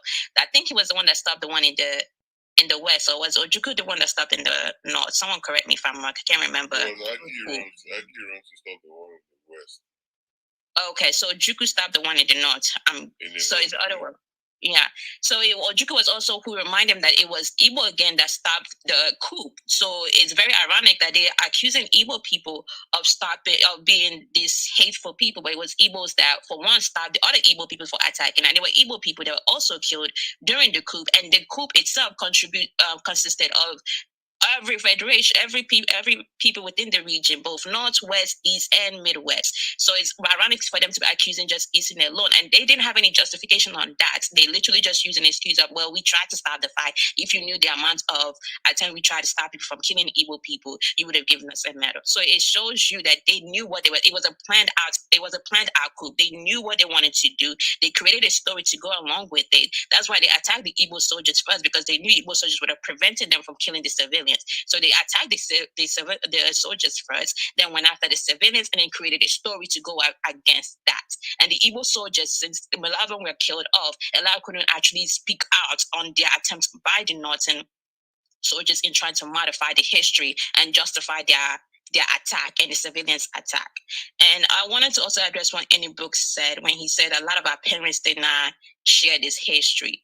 Unfortunately, a lot of our parents also fell along with the narrative being spread to them. I know my mother itself, my mom experienced the Biafran War, my mom experienced the program, all of that. And I was the one that actually educated my mom that it wasn't, because let me quote, a long time ago, I made a room here when I actually played a voice message when my mom was sharing or teaching me about what she went through during the Biafran War. And during that statement, my mom made the comments of, I am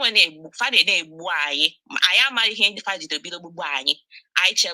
for just faculty or and then I mess because I am that was my mom's exact quote. For those who don't understand Igbo, she meant like, we didn't know what was the reason why they're killing us. Eventually, we found out the reason why they were killing us was because we went and killed them first. So they will also spread that false narrative. And unfortunately, our people started blaming themselves for the action that happened. And sadly, that became a reality for a lot of our parents. And that's the reason why they never really shared the story to the rest of us.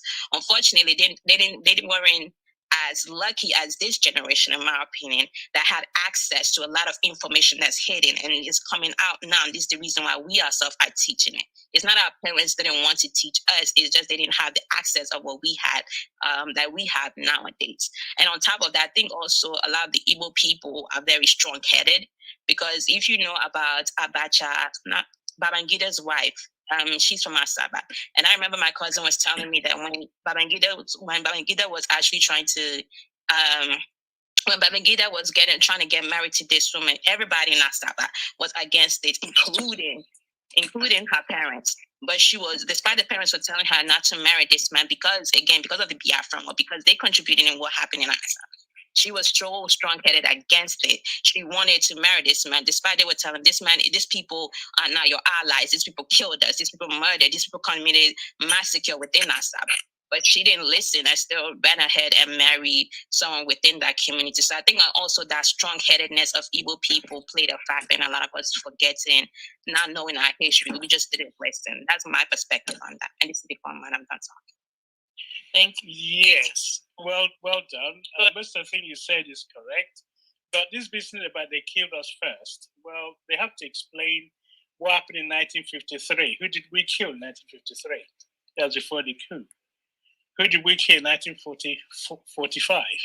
They've been killing us. Who did the women kill before 1923? They just think it's a sport to kill the Igbos. Even if the coup plotters have come to realize, you know, kill Opara, kill Zeke, kill everybody Igbo, will still not stop them killing you. Because what you did was you disturbed the equilibrium. They wanted to rule in perpetuity by killing Abubakar and Saduana. That prevented that vision of the Northerners ruling Nigeria forever. And the young hothead soldiers weren't going to have it. And it wasn't the Igbo hothead. There were other tribes. Well, why didn't you kill the other tribes? Why do you kill the Igbos only?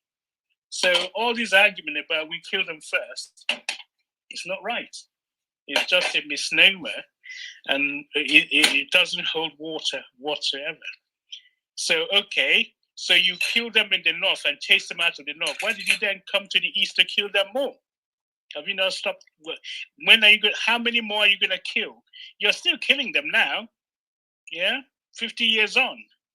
So the argument that they killed us first doesn't hold water. It's just vindictiveness.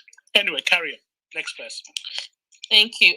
So Ugo said he asked a question earlier that wasn't answered. Ugo, do you want to ask the question again? Let me hear it. Keep it short and sharp, and I'll try and answer it. Okay, sorry. Thank you so much. Thank you once more, Dr. Justice. I asked a question about what transpired in the Middle Belt as in during the program, because I heard a story from one of my relatives that some that were running through the bushes that were caught in the Middle Belt. I got it. I'll stop you. I heard it. The issue of the Middle Belt, the Middle Belt was Gowon when he took over, is from Middle Belt. Tiv, T-I-V, is the predominant name of the tribes there. They were soldiers, most of them in the Nigerian army were from Tiv. They were in control of the infantry, okay? So when the killing started, the Muslim feudalist Fulani persuaded them to join hand in killing the Igbos. They have regretted that now because they were the Christian part of northern Nigeria. So they for some unknown reason, Gowon's supposed to be Christian, okay? So they joined hand because they were persuaded by getting rid of all the Easterners, then they have more, say or clout in the Nigerian that would be left. So when the Igbos were running back from, let's say, Sokoto, Katsina, and all those places, they have to cross the mid-belt. You're right.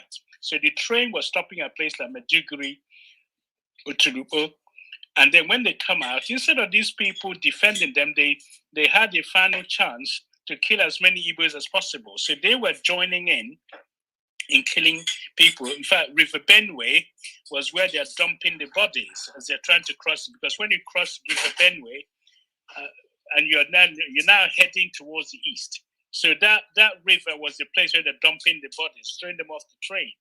So the Middle Belt played a significant role in halting the progress of an escape route of the Biafrans or the Easterners, who has to escape all the way from the north, far north, the Sokoto, the Katsina, the Kano. When they got to Maiduguri, some of them met their death. They just got thrown off the people stopped the train and entered. And so there's so many stories about it. So I'm not sure if I'm answering your question. Most of them, a significant portion of them were killed in the Middle Belt region, yes. So it was a northern thing.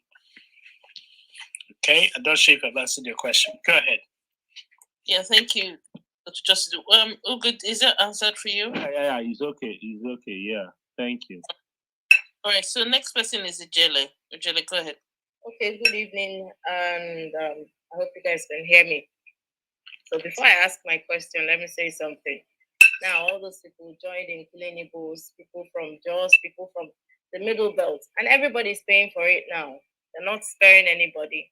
There are killings going on in the Middle Belt, and they're shouting. Even the guy that was that supposedly killed Agui Rossi is screaming and shouting that they're coming to kill us. And they keep forgetting. These people have short memories. They participated in this thing and they're paying for it right now. So my question is, Dr. Justice mentioned someone that went to Methodist College, Uzakoli. And judging from how old the person would have been then, I guess my father would know him. I missed his name because my father attended Methodist College, Uzakoli. As the war started, he actually came back from, I think he was in the United States studying. And then the American government announced that if you're from the Biafran region, you're not recognized anymore. We don't want you around. And so a lot of people crossed to Canada. I don't know why my father came back, but as he was coming back, his I'll call them foster parents, some white people like that, gave him a gun and taught him how to use it. You know, Americans love guns. But he said he had already crossed the Niger Bridge when it fell. So my father was like a young man when this war started. So I have a feeling he would know that name. Methodist College is the school my father attended. Please, could you tell me the name again? I missed it because I plan to call him this night. I think it was still okay. I think T.A. George. I'll Sorry? find it for you. 1 second. Let me get to the point. His name is George, I think. Hold on. George. Yeah, George. T. George. Let me see if I can get it for you. 1 second. It's so Uzakoli is a very powerful school. It's almost like Government College Umahia as well. His name is hold on, Mr. T. George. That's all I have. T. George is a senior train officer, native of Idoma. Okay, Mr. T. George. Okay, Yeah, T. George. I would ask you. Yeah, Idoma. Your father answered the call when the war started. Something called Ibukwenu. They answered the Ibukwenu call to return home and fight. Yes, that's what most of them did. Yes, and he said they were the ones in the labs making those chemical weapons. Yeah. You know. Yeah, they build their own weapons because nobody would give them anything. Yes. So he did his own part. Yes. And those who couldn't come home stayed abroad, worked part-time to raise money to send home. Yes. So it's called Ibukwenu. Okay. They answered the call. Okay, please, may I mention something? He said then that there were people that were just, they did not come home, but they were raising money, and some of them were not so honest. They raised money and pocketed them. I said, oh, we'll do the fights here while you guys go back and fight for us. We'll help you raise the money here. And lots of people actually ran, but some of them actually came back home. They were the ones making the weapons and developing. He even told a story of a bomb they built, and when they fired it, it came back. and everybody took off. And it exploded around them, they took off. So he has some intriguing stories. Thank you so much. Yeah, make sure you get him to write it all down for you. Sorry? Make sure you get him to write down his story for you. Very important. Thank you, sir. Thank you. Okay, we thank him for his efforts.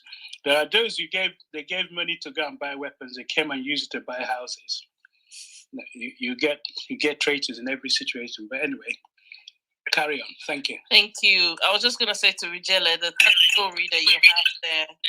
Sorry? Sorry, I didn't hear you. Yeah, I was just gonna say to you that the story, your dad's story, is very important. So I would really like, just as Dr. Justice says, see if we can document that, because I've that before, and it's quite interesting that knowing that diasporans actually went back home to join in supporting their fellow brothers. So yeah, as much as possible document so that people can also hear the story and read it at some point. Thank you very much, Ijele. Next person, I believe, is Julie. Julie, go ahead, please. Amadi, I see you. We'll come to you.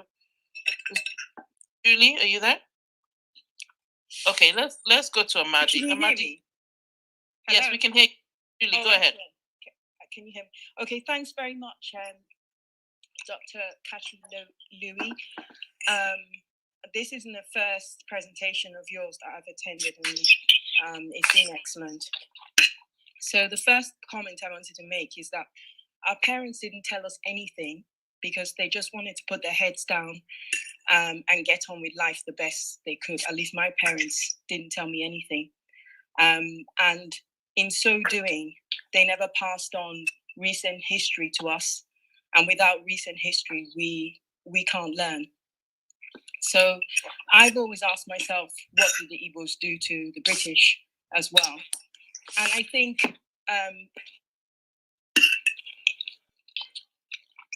did we lose Julie? Oh, okay. We should say something really important. Okay, when she comes back, we'll take her. Amadi, go ahead. You're next. No, she was moved to the audience. Can you hear me? Really? Yeah, she's in the audience because I saw her move down, so I went down. She's in the Sorry. audience. Sorry, someone was playing with my phone. Okay, not all. Is she back? She's still in the audience.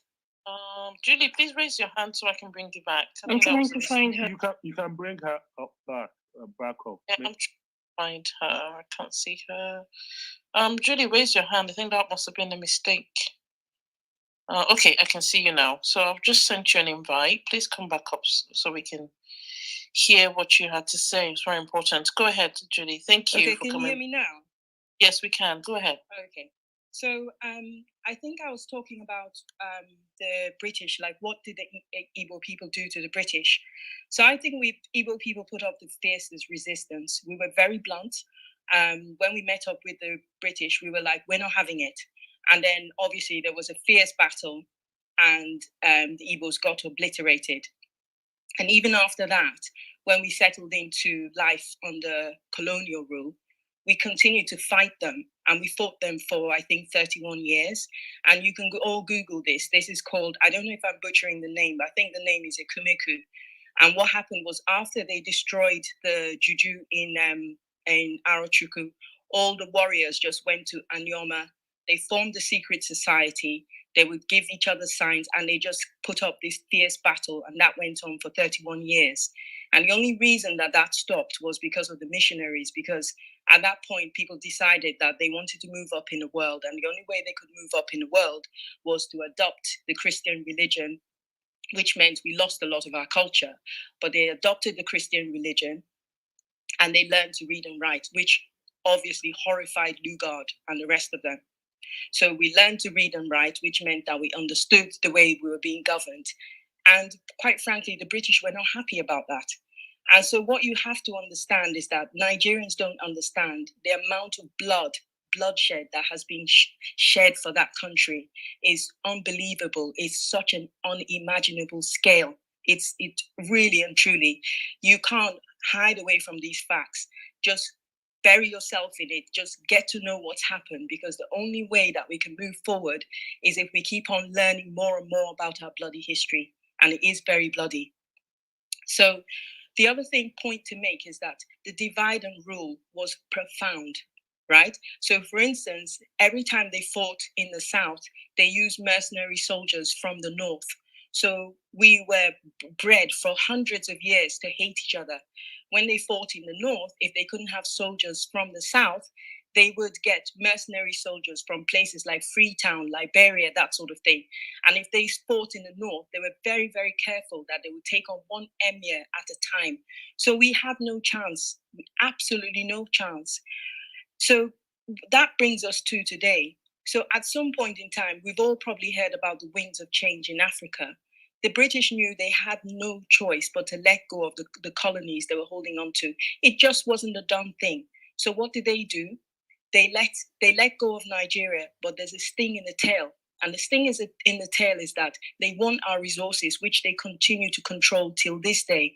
They wanted the oil, they wanted the gas, they wanted to hold on to our Benin bronzes, etc., etc. So what do? They do what they normally do, which is they turn the Northerners against the Southerners. The British would have loved to obliterate the Igbo the way the Northerners did, but it was easy for them to get the Northerners to do it. And trust and believe, that is what's happening. America is not going to come to our aid, because at the end of the day, Britain is getting a lot out of it, and they're not going to upset their British allies by shoehorning them out of Nigeria. The point is, we have to do it. Does that make sense? Absolutely. Absolutely. You're right. Go ahead. Right. It's understanding what you just said is critical. They have to make clues and trying to, when the Biafrans or the Igbos, when they encountered Britain, the British say great Igbo people. They don't normally call you great if they know your potential. It's fascinating that you had democracy before them.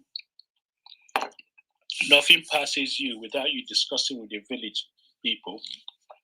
So you cannot impose indirect rule on the Igbos. They tried by giving warrant chiefs, and warrant chiefs got into trouble. North, which they love, because you just have to find one person, the emir, the chief boss, go and talk to him, and they sort out the whole village for you. It didn't work in the Igbo because everybody's independent. So it's not so much of, but I know what you're saying. During the war, they wanted to make sure the Igbos are subdued, and the British led it. The Prime Minister said, if it takes 500,000 Igbos to die before they give up their rebellion, then so be it. But the Nigerians rewarded them by 3 times that amount. So, they killed not just 500, they killed nearly 3 million before the Igbos thought of any way of giving up. And even after... Sorry to cut you there. We're getting a lot of background noise. I don't know if you can do something about it from your end. Okay, so I'm sorry I'm disturbing. Okay, so the issue was the Biafrans, the way they do things is different. They like to ask questions. Even Biafran soldiers, one of my grandparents went to Burma. When they got there, if you're giving them an instruction, even in the military, they ask you to explain. They ask you a question, and British don't want you to ask them questions, especially if you're black. So the Igbos are known to be uppity, which means you're big-headed and all that. But you ask the right questions, and it's just the nature of your people. And they just have to get used to it. And someone also mentioned earlier about the internet. Well, Emma Agwali is one of our own, isn't he? He was a young Biafran soldier. So he was one of the father internet. So the information is out there. We are naturally gifted, and without boasting about it, we just have to make the best of what we're given. But I think where we're lacking this individual big-headedness is if we can convert into unity and force, doing things in unison, then the world will sit up. But at the moment, we're too individually big-headed. Until we learn to work together, we're going to carry on being sniped at and pulled left, right, and center. Anyway, let me stop there. Carry on. Thank you so much. So before we take the rest of the comment, We'll go to Max, but I just want to check with Judy. Judy, did you land your plane? Did you finish what you wanted to say? Julie, are you there? Okay, so I'm assuming that she did. Okay, Max, we're gonna take Max.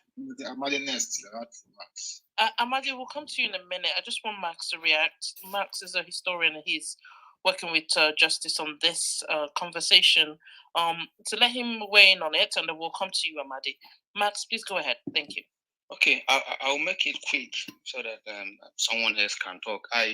If you look at Chinua's work, and There Was a Country, that work is a masterpiece to me. You know, if you take time to look at it, Chinua explains something. One of the reasons why this war is least spoken of, especially from our parents' background, those parents that actually bettered us few months or few years after the war. Somehow you would see that there are some political decisions that followed the war, and those political decisions had a very almost everlasting effect on Igbos at that time, which led to many of them leaving Nigeria in a mass, especially to US. If you take your time to search for Igbo scholars in US as early as late 60s, early 70s, late 70s and early 80s, and even up to early 90s, you will see that they are so massive. The work they've produced on the war, mostly articles, it will blow your mind. And Chinua explained, not only that, during the pogrom in Igbo land, and also leading to the war and during the war, one of the major things he began to observe in Igbo land is a mass number of mad people. You get to a major street where normally you could see maybe one deranged person or two, you would see more than 15 to 20, you know, which some of us will call post-traumatic disorder now. People were going mad out of either losing so many family members at the north and the war proper. Then after the war, lost Igbo intellectuals, because apart from the 20 pounds decree and the many retirement decree, there were decree of disengagement of every Igbo civil servant that is above 51 years. It's available online, you can check it. In this case, it then means that we can actually say that over 35 to 40%, if not more, educated Igbos were disengaged from civil servant. And remember, part of this period, they were leading virtually everywhere. There were more vehicle registered number in Igbo land. There were more business registered in Igbo land. There were more primary school teachers in Igbo land. There were more, just name it. There were more electricity generation in Igbo, in Southeast, and so on and so forth. So this thing now exposed Igbos to live in Nigeria. And when majority of our educated left, Chinua left, and if you look at that book, he mentioned about 3 other doctors and other intellectuals that left.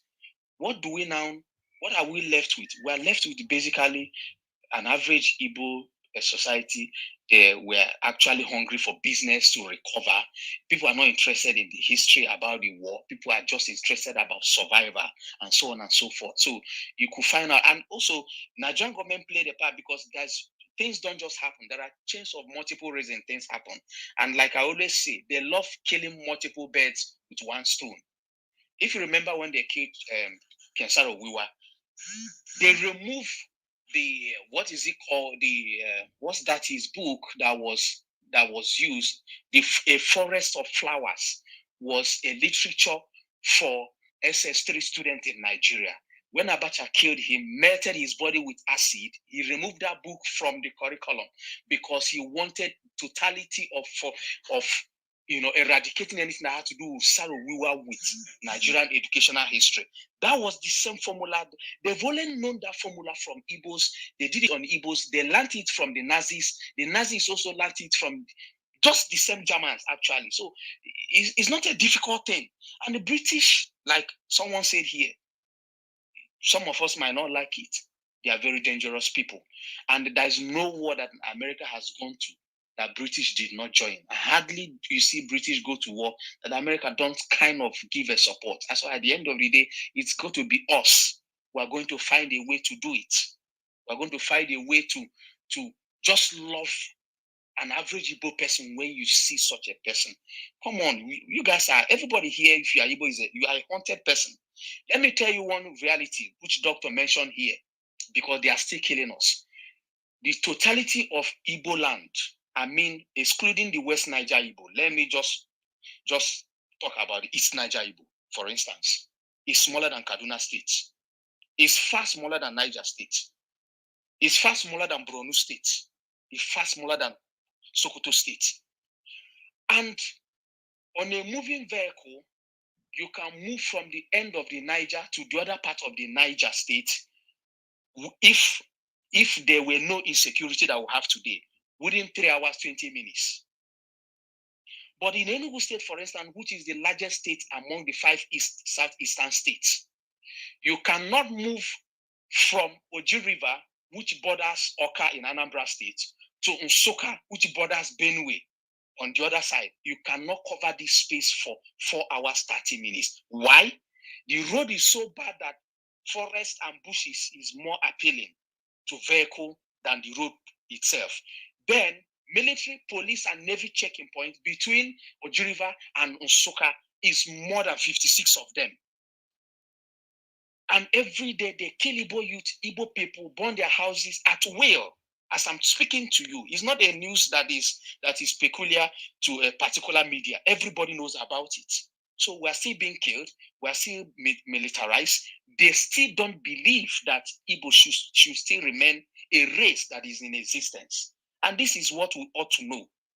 Because when you know this reality, it makes you understand that if, for instance, Dr. Justice tells me what I don't like, I should not do Tibo Zobo with him. I should find a way to make him understand why he shouldn't have done so, and we move ahead as brothers. Because why? We are haunted species. It hasn't changed. Those reasons why Igbo people deny that they were not Igbo during the war and after the war is still in existence today. The more you deny Igbo, the better position you can get in Nigeria. That's why we have Opo Uzodimma in Imo State. We had it before him. We still have it after him. That's all I have to say, Queen. Thank you for the. Thank you so much. Just wanted to add something just quickly. It was obvious to me as well, just on Clubhouse. One day I said in a room, I'm from Anioma, from Ika actually, and I said in a room that I'm Igbo, and the whole room, this is the governor's room, like it just went crazy. Like people were like, "Oh, which Igbo?" You know, they were just basically mocking.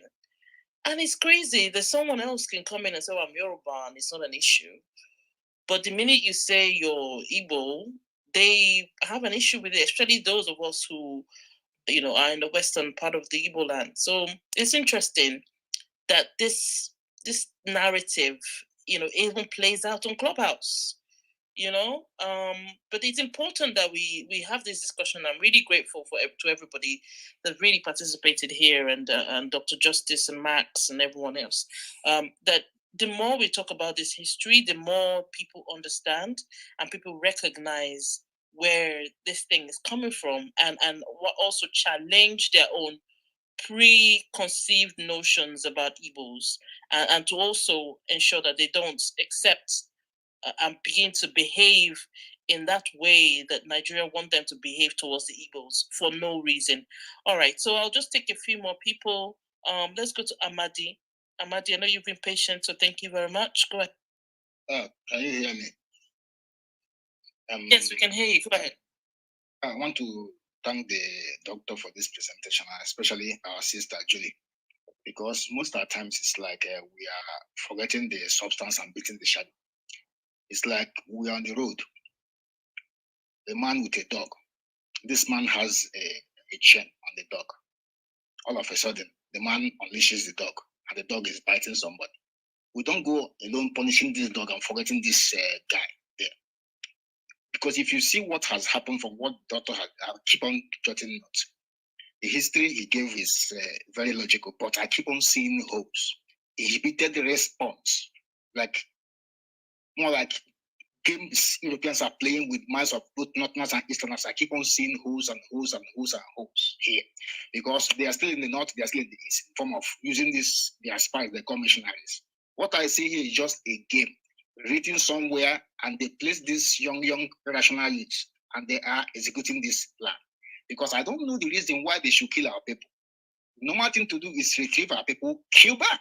This is normal response. Is to deter these people from doing this kind of thing. I don't know what inhibited it to stop from killing back. So each time I see what is happening here, I shed tears because each time there's a problem, ask yourself, I endure this whole problem, who is benefiting from it? Once you get the person benefiting, that's the person who you should hold responsible.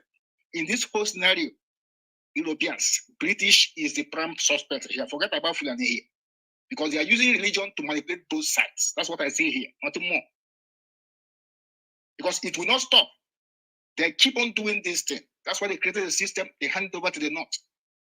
The target is our people. Now look at what they are doing in Port Harcourt. How many years is those gases flaring there? They are intentionally poisoning our people using these gases. Intentionally. Why can't they pipe these gases so that people can use it? We need to see the real enemy here, not these dogs they unleash. They are using religion as chain to hold Northerners, using Christianity as chain to hold us here, beating us as bulldogs fighting each other. Look at the big enemies here. They are hiding there, watching us and laughing.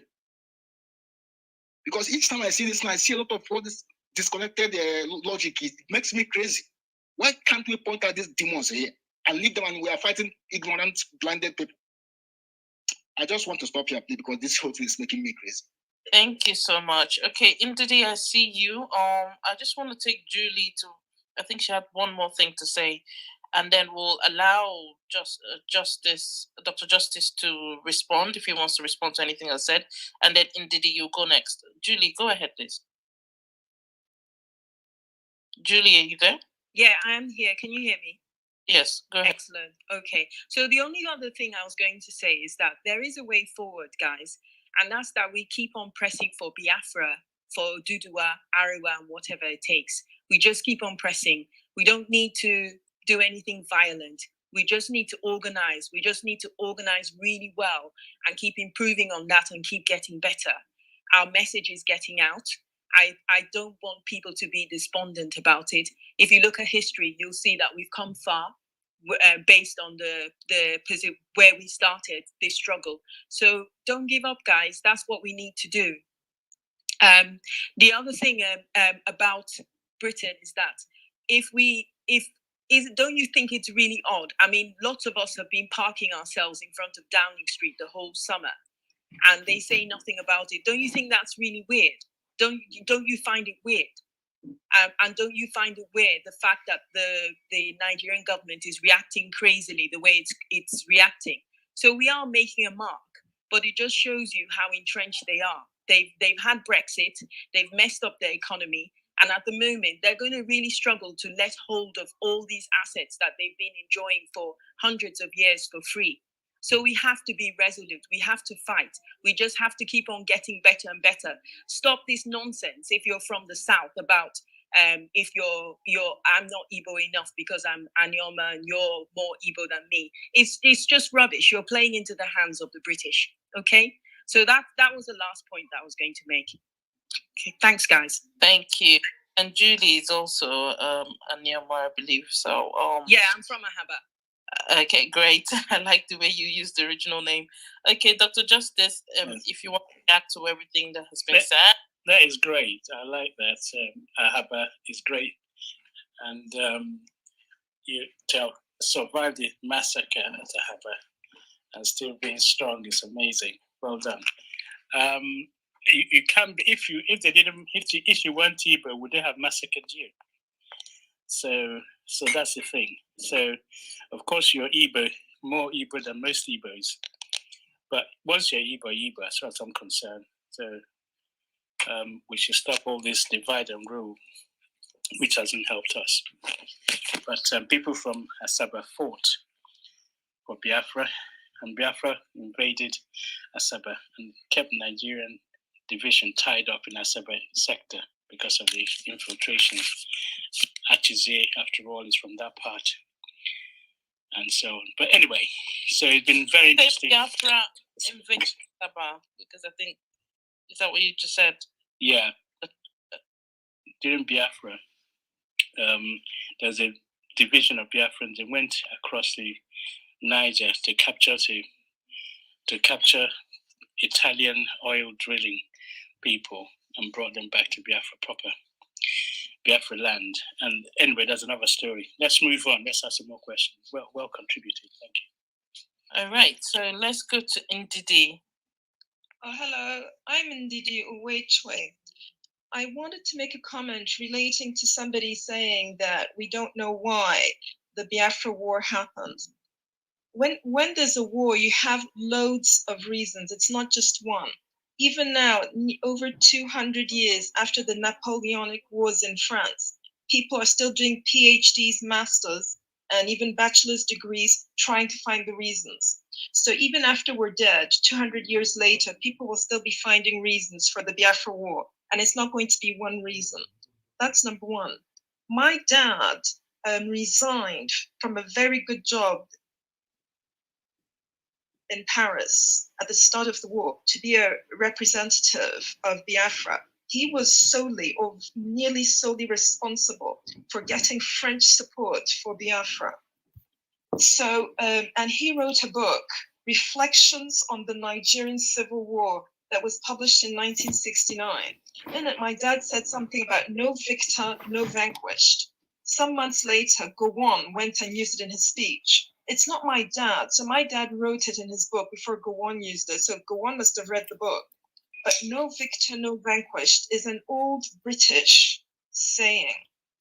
So, and then what I'm going to stop on a positive note, but before I go there, the word Biafra, because I said that my dad, his name is Ambassador Ralph Uwechwe, he's now dead. He was a representative of Biafra, and Biafra was the vehicle we used at that time, and it was for freedom. They were killing us, and we took a vehicle to go to safety. After the war, we put that word to bed, sort of thing, and it's resurrected. I now write articles, and they get published in Sahara Reporters, and I wrote about Biafra. That word, okay? Let's make it clear, the word. The word Biafra prevents self-determination. I've done the research. I'm a retired Metropolitan Police officer. And the reason the word Biafra stops self-determination is you need a definite map of the area. It makes sense. An area anywhere on earth is looking for freedom and you don't have a map. And there's some three other criteria. You can do the research. It's the Montevideo Convention of 1933. So the word Biafra prevents self-determination. So those of us who want freedom, and I want it before I even die, you know, my dad's dead and he didn't see it, is let's, for now, put aside, I didn't say leave it alone. I said put it aside and take up the word self-determination, because there's no United Nations diplomat that's going to see anybody, no matter how beautiful or handsome you are, if you don't have a map of your territory. So let's put it aside. That's one thing for the word Biafra. It's not going to work. But the concept of self-determination is inalienable, and Igbo will get it. I'm from Nwane in Anyoma, and we will get it. And all the Igbo people in the different parts of Igbo land, Igbo nation will get it. But we need to key to the word self-determination. The other thing about the word Biafra is some people may love it, but your neighbors, who are your brothers, and I'm talking about, let's say, Ijo or Goja or Goni, they are frightened of it. And they find it irritating and they don't like it. So when we say, why does everybody hate us? Go back to your childhood. Like I have 4 siblings. Sometimes I would irritate them. I'll do things that I know irritates them. They don't hate me. They hate what I'm doing. Our neighbors, Ijo, whatever, that word Biafra to them means Igbo domination. They're not going to get out of Fulani domination to go into Igbo domination. Can you see what I'm saying? So sometimes we need to sort of have a stop and think. If we put aside the word Biafra, let's get out of Nigeria.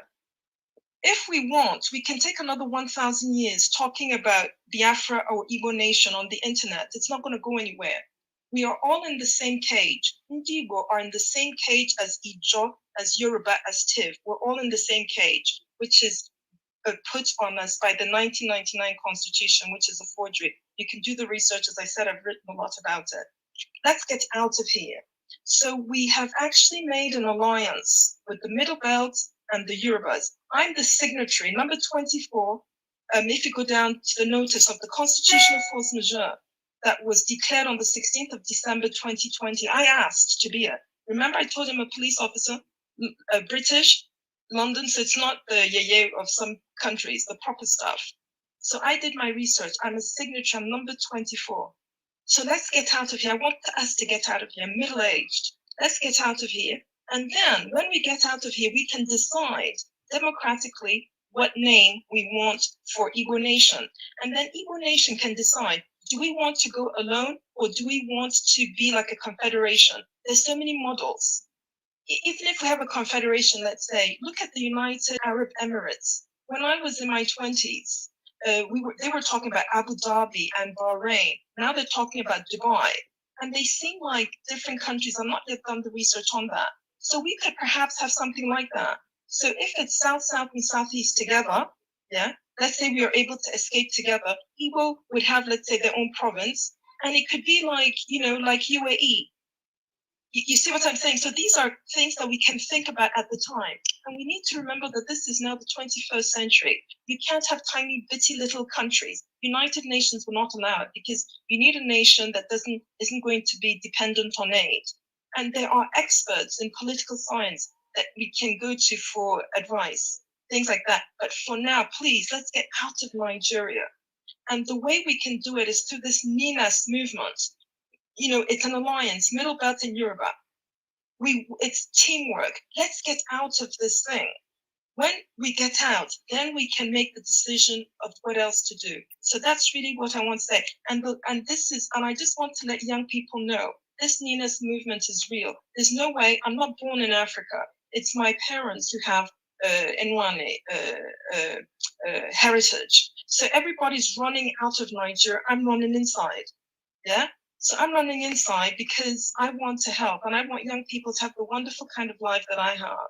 So please, do your research, go for NINAS movement. Remember what I said about the word Biafra. Let's not get emotional. Let's not keep a word that irritates others. And then we're going to say, why does everybody hate us? Because, we're not respecting them. They're telling us they're frightened of the word. And we're saying we don't give a damn. We're going to use it. It doesn't really sound nice, yeah? But that's how they see it. So let's ditch that word. And as I said, it's not going to be past international law and United Nations criteria. It's the Montevideo Convention, but check my articles. My name is Ndidi Waitre. It's in Sahara Reporters, and I wrote them this year. Now, I want to encourage us and young people. This NINAS movement is going to get success. The people behind, the organizations behind it, they've been working for 22 years. They are in stage 14 and 15 combined out of 16. They've had success all these years. They're going to have success again. It's only now that they need the people to know about it and they need the people to do things. That's why you're hearing more about it now. Before they had to work like a submarine, quietly under the ground. Yeah. But now, okay. I wonder if up and then so thank you. Thank you very much. Okay, thank you so much. Just for Mr. Justin goes, I think people that want to find out more about NINAS can follow in Ndidi. I really don't want us to go into the NINAS conversation in the room, but Dr. Justice, you're free to, you can comment on it. Go ahead. Thanks, Ndidi. It's good to have a pedigree. Your dad, you almost said it, single-handedly convinced de Gaulle to back Biafra, and he did well. We saw him in the YouTube speaking fluent French and so on. So he was able to get de Gaulle to recognize the self-determination which de Gaulle had a parliament explaining to his French people why Biafra should be recognized. They didn't say go for Nina route, even back in the 60s. So Biafra has been recognized by other countries, and those countries have not withdrawn their recognition. The person who said we should answer Biafra is an Ijaw person, not an Igbo person. Biafra brought up as an, if you like, united state of Biafra. Is not just an Igbo affair. If it was an Igbo affair, then the war hasn't ended, because Effiong is from Efik, extract. He signed the surrender document. If Nigeria do not agree and think Biafra is all an Igbo version, then the war hasn't ended. So I agree with most of the things you said, but I don't agree with everything you said. Nina is one route to securing Biafra. If you secure Nina and then people vote to answer Biafra, so then why delay it? Why not ask them now? In fact, during the war, interestingly, Nigeria captured the areas which are potentially not Igbo, i.e. the riverine areas.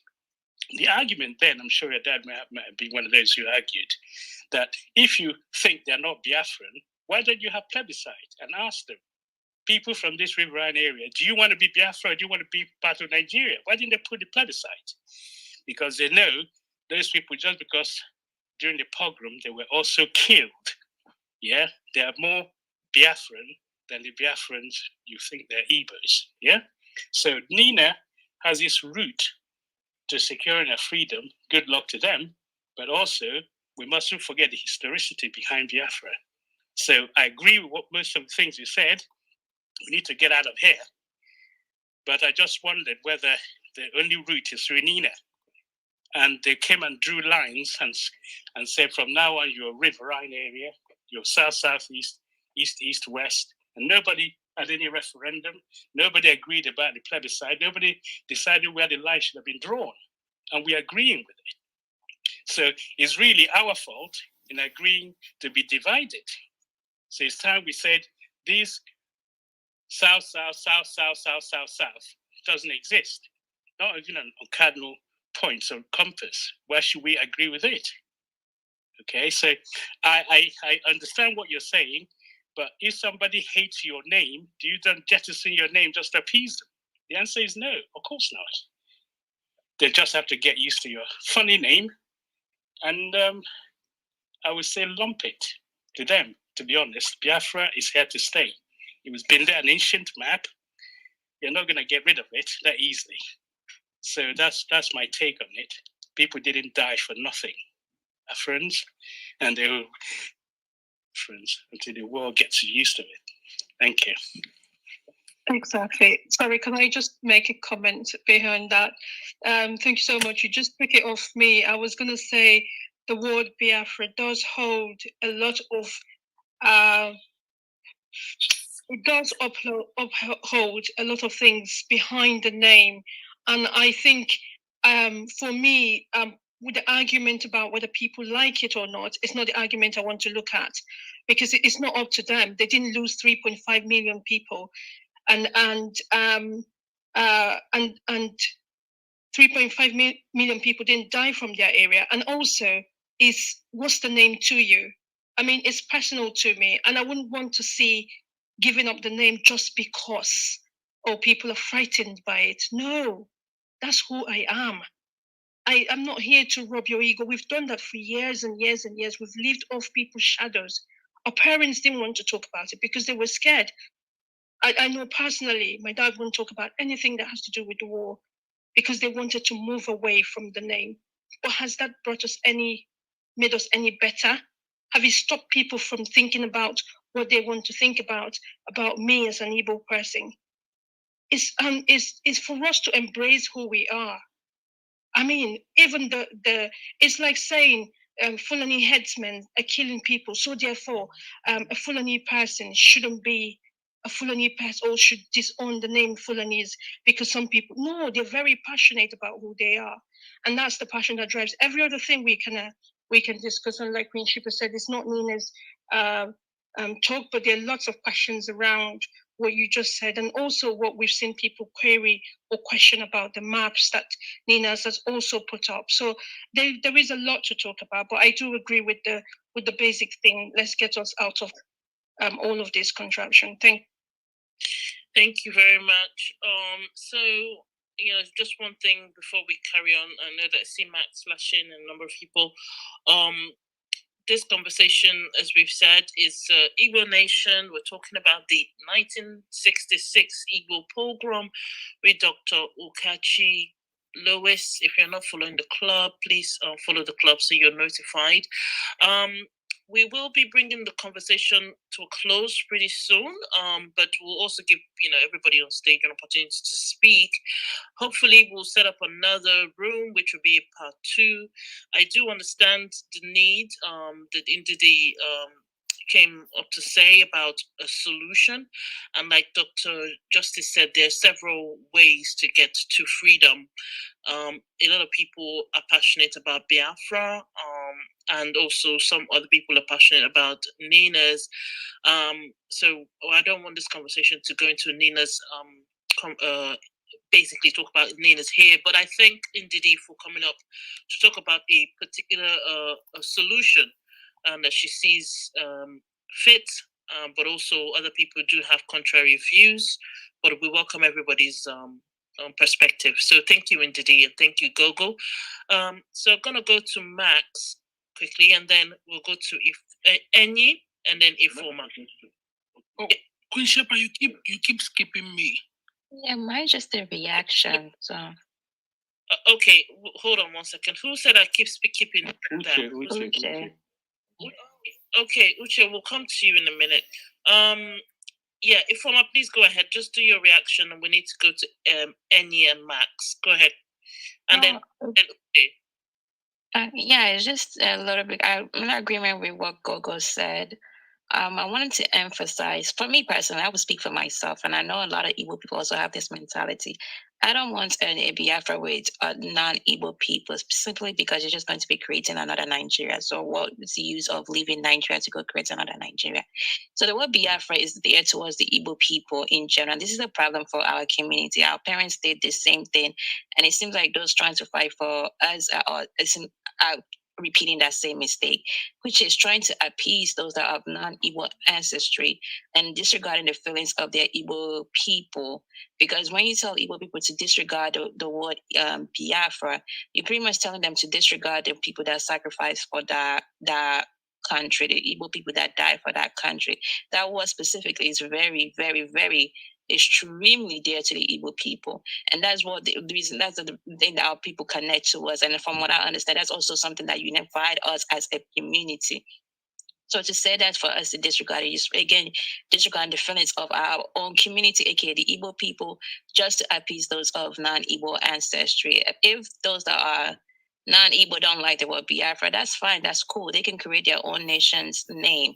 But the word Biafra itself is there towards Igbo people. So I personally think Nines also needs to look at it and that concept, instead of telling Igbo people to disregard that name, that the same pushback you get from that they may get from those that are non-Igbos is it will become a pushback the Igbo people are going to start having towards them. It's like, why are you making us leave something that people died for simply just because some people don't like it and feel like it's going to be their community, the Igbo people are trying to dominate them. So it becomes a two-way thing. So I just wanted to mention that that's something they also need to be mindful of. So this thing, and I'm done talking. Thank you very much. Okay, sorry, Uche, please go ahead.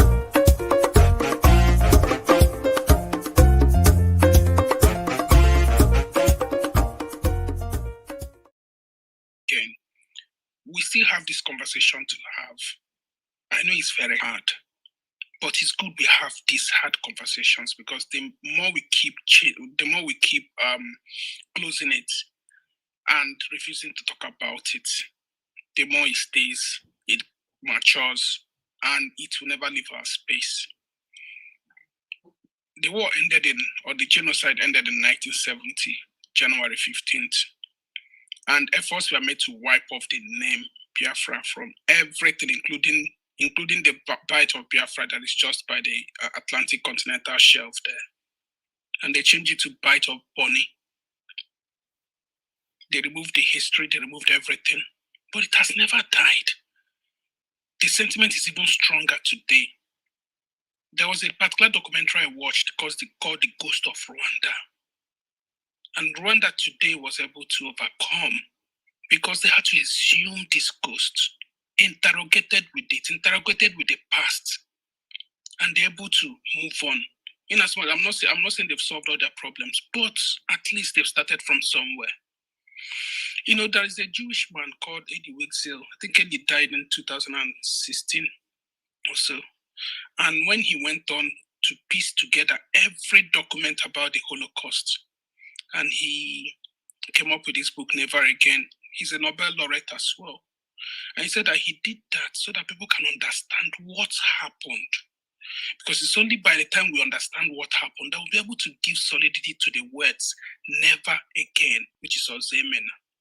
And when we talk about all these things, we are not saying it so that we can carry gun and go and keep it. But it's for 3 reasons. 1, so that those that died would not have died in vain.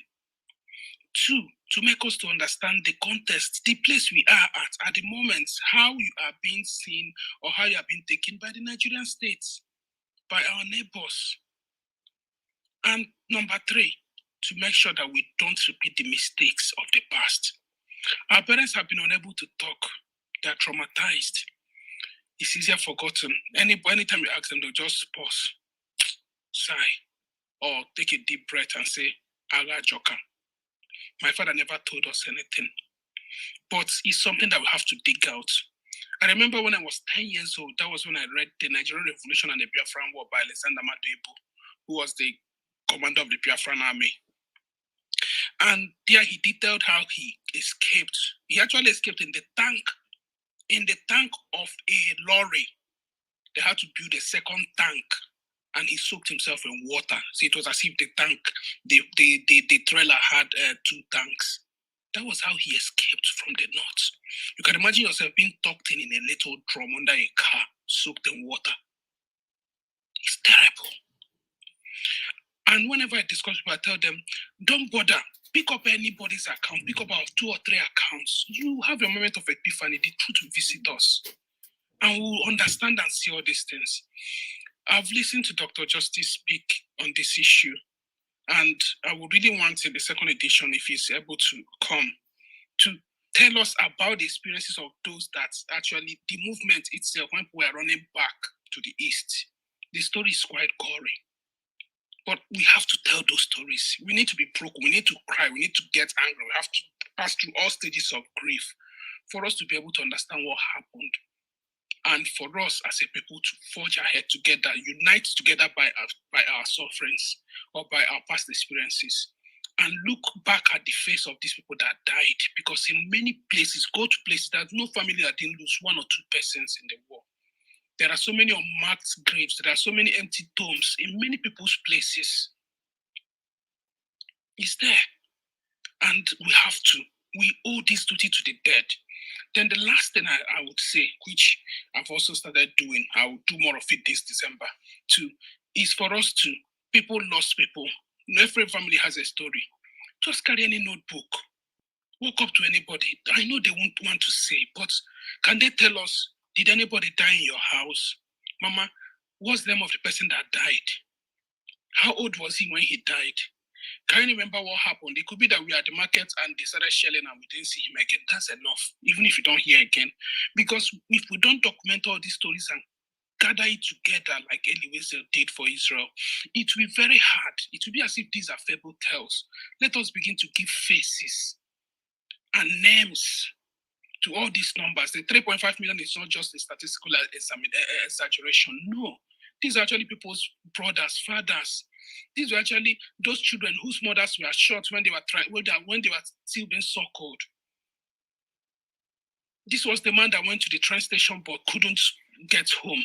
This was some other person that was beheaded and his body sent back home to pass a message that something has happened. Let us honor them. Let us try in our different communities. Wherever we are, we can send people home, give them little change.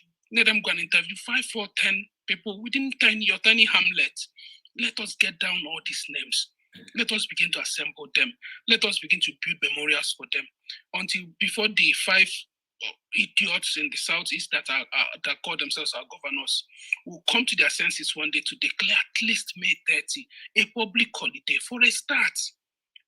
We can do that, not even waiting for the Nigerian state, which you never want to do it. Yorubas did it for June 12th, but today June 12th has become a national holiday. And yet we are sat here doing nothing. This is an appeal to our consciences today. If not, the death of these 3.5 million people will be in vain. And we clearly must not have learned from the lesson. And the Ozemena, I doubt. Game, I yield.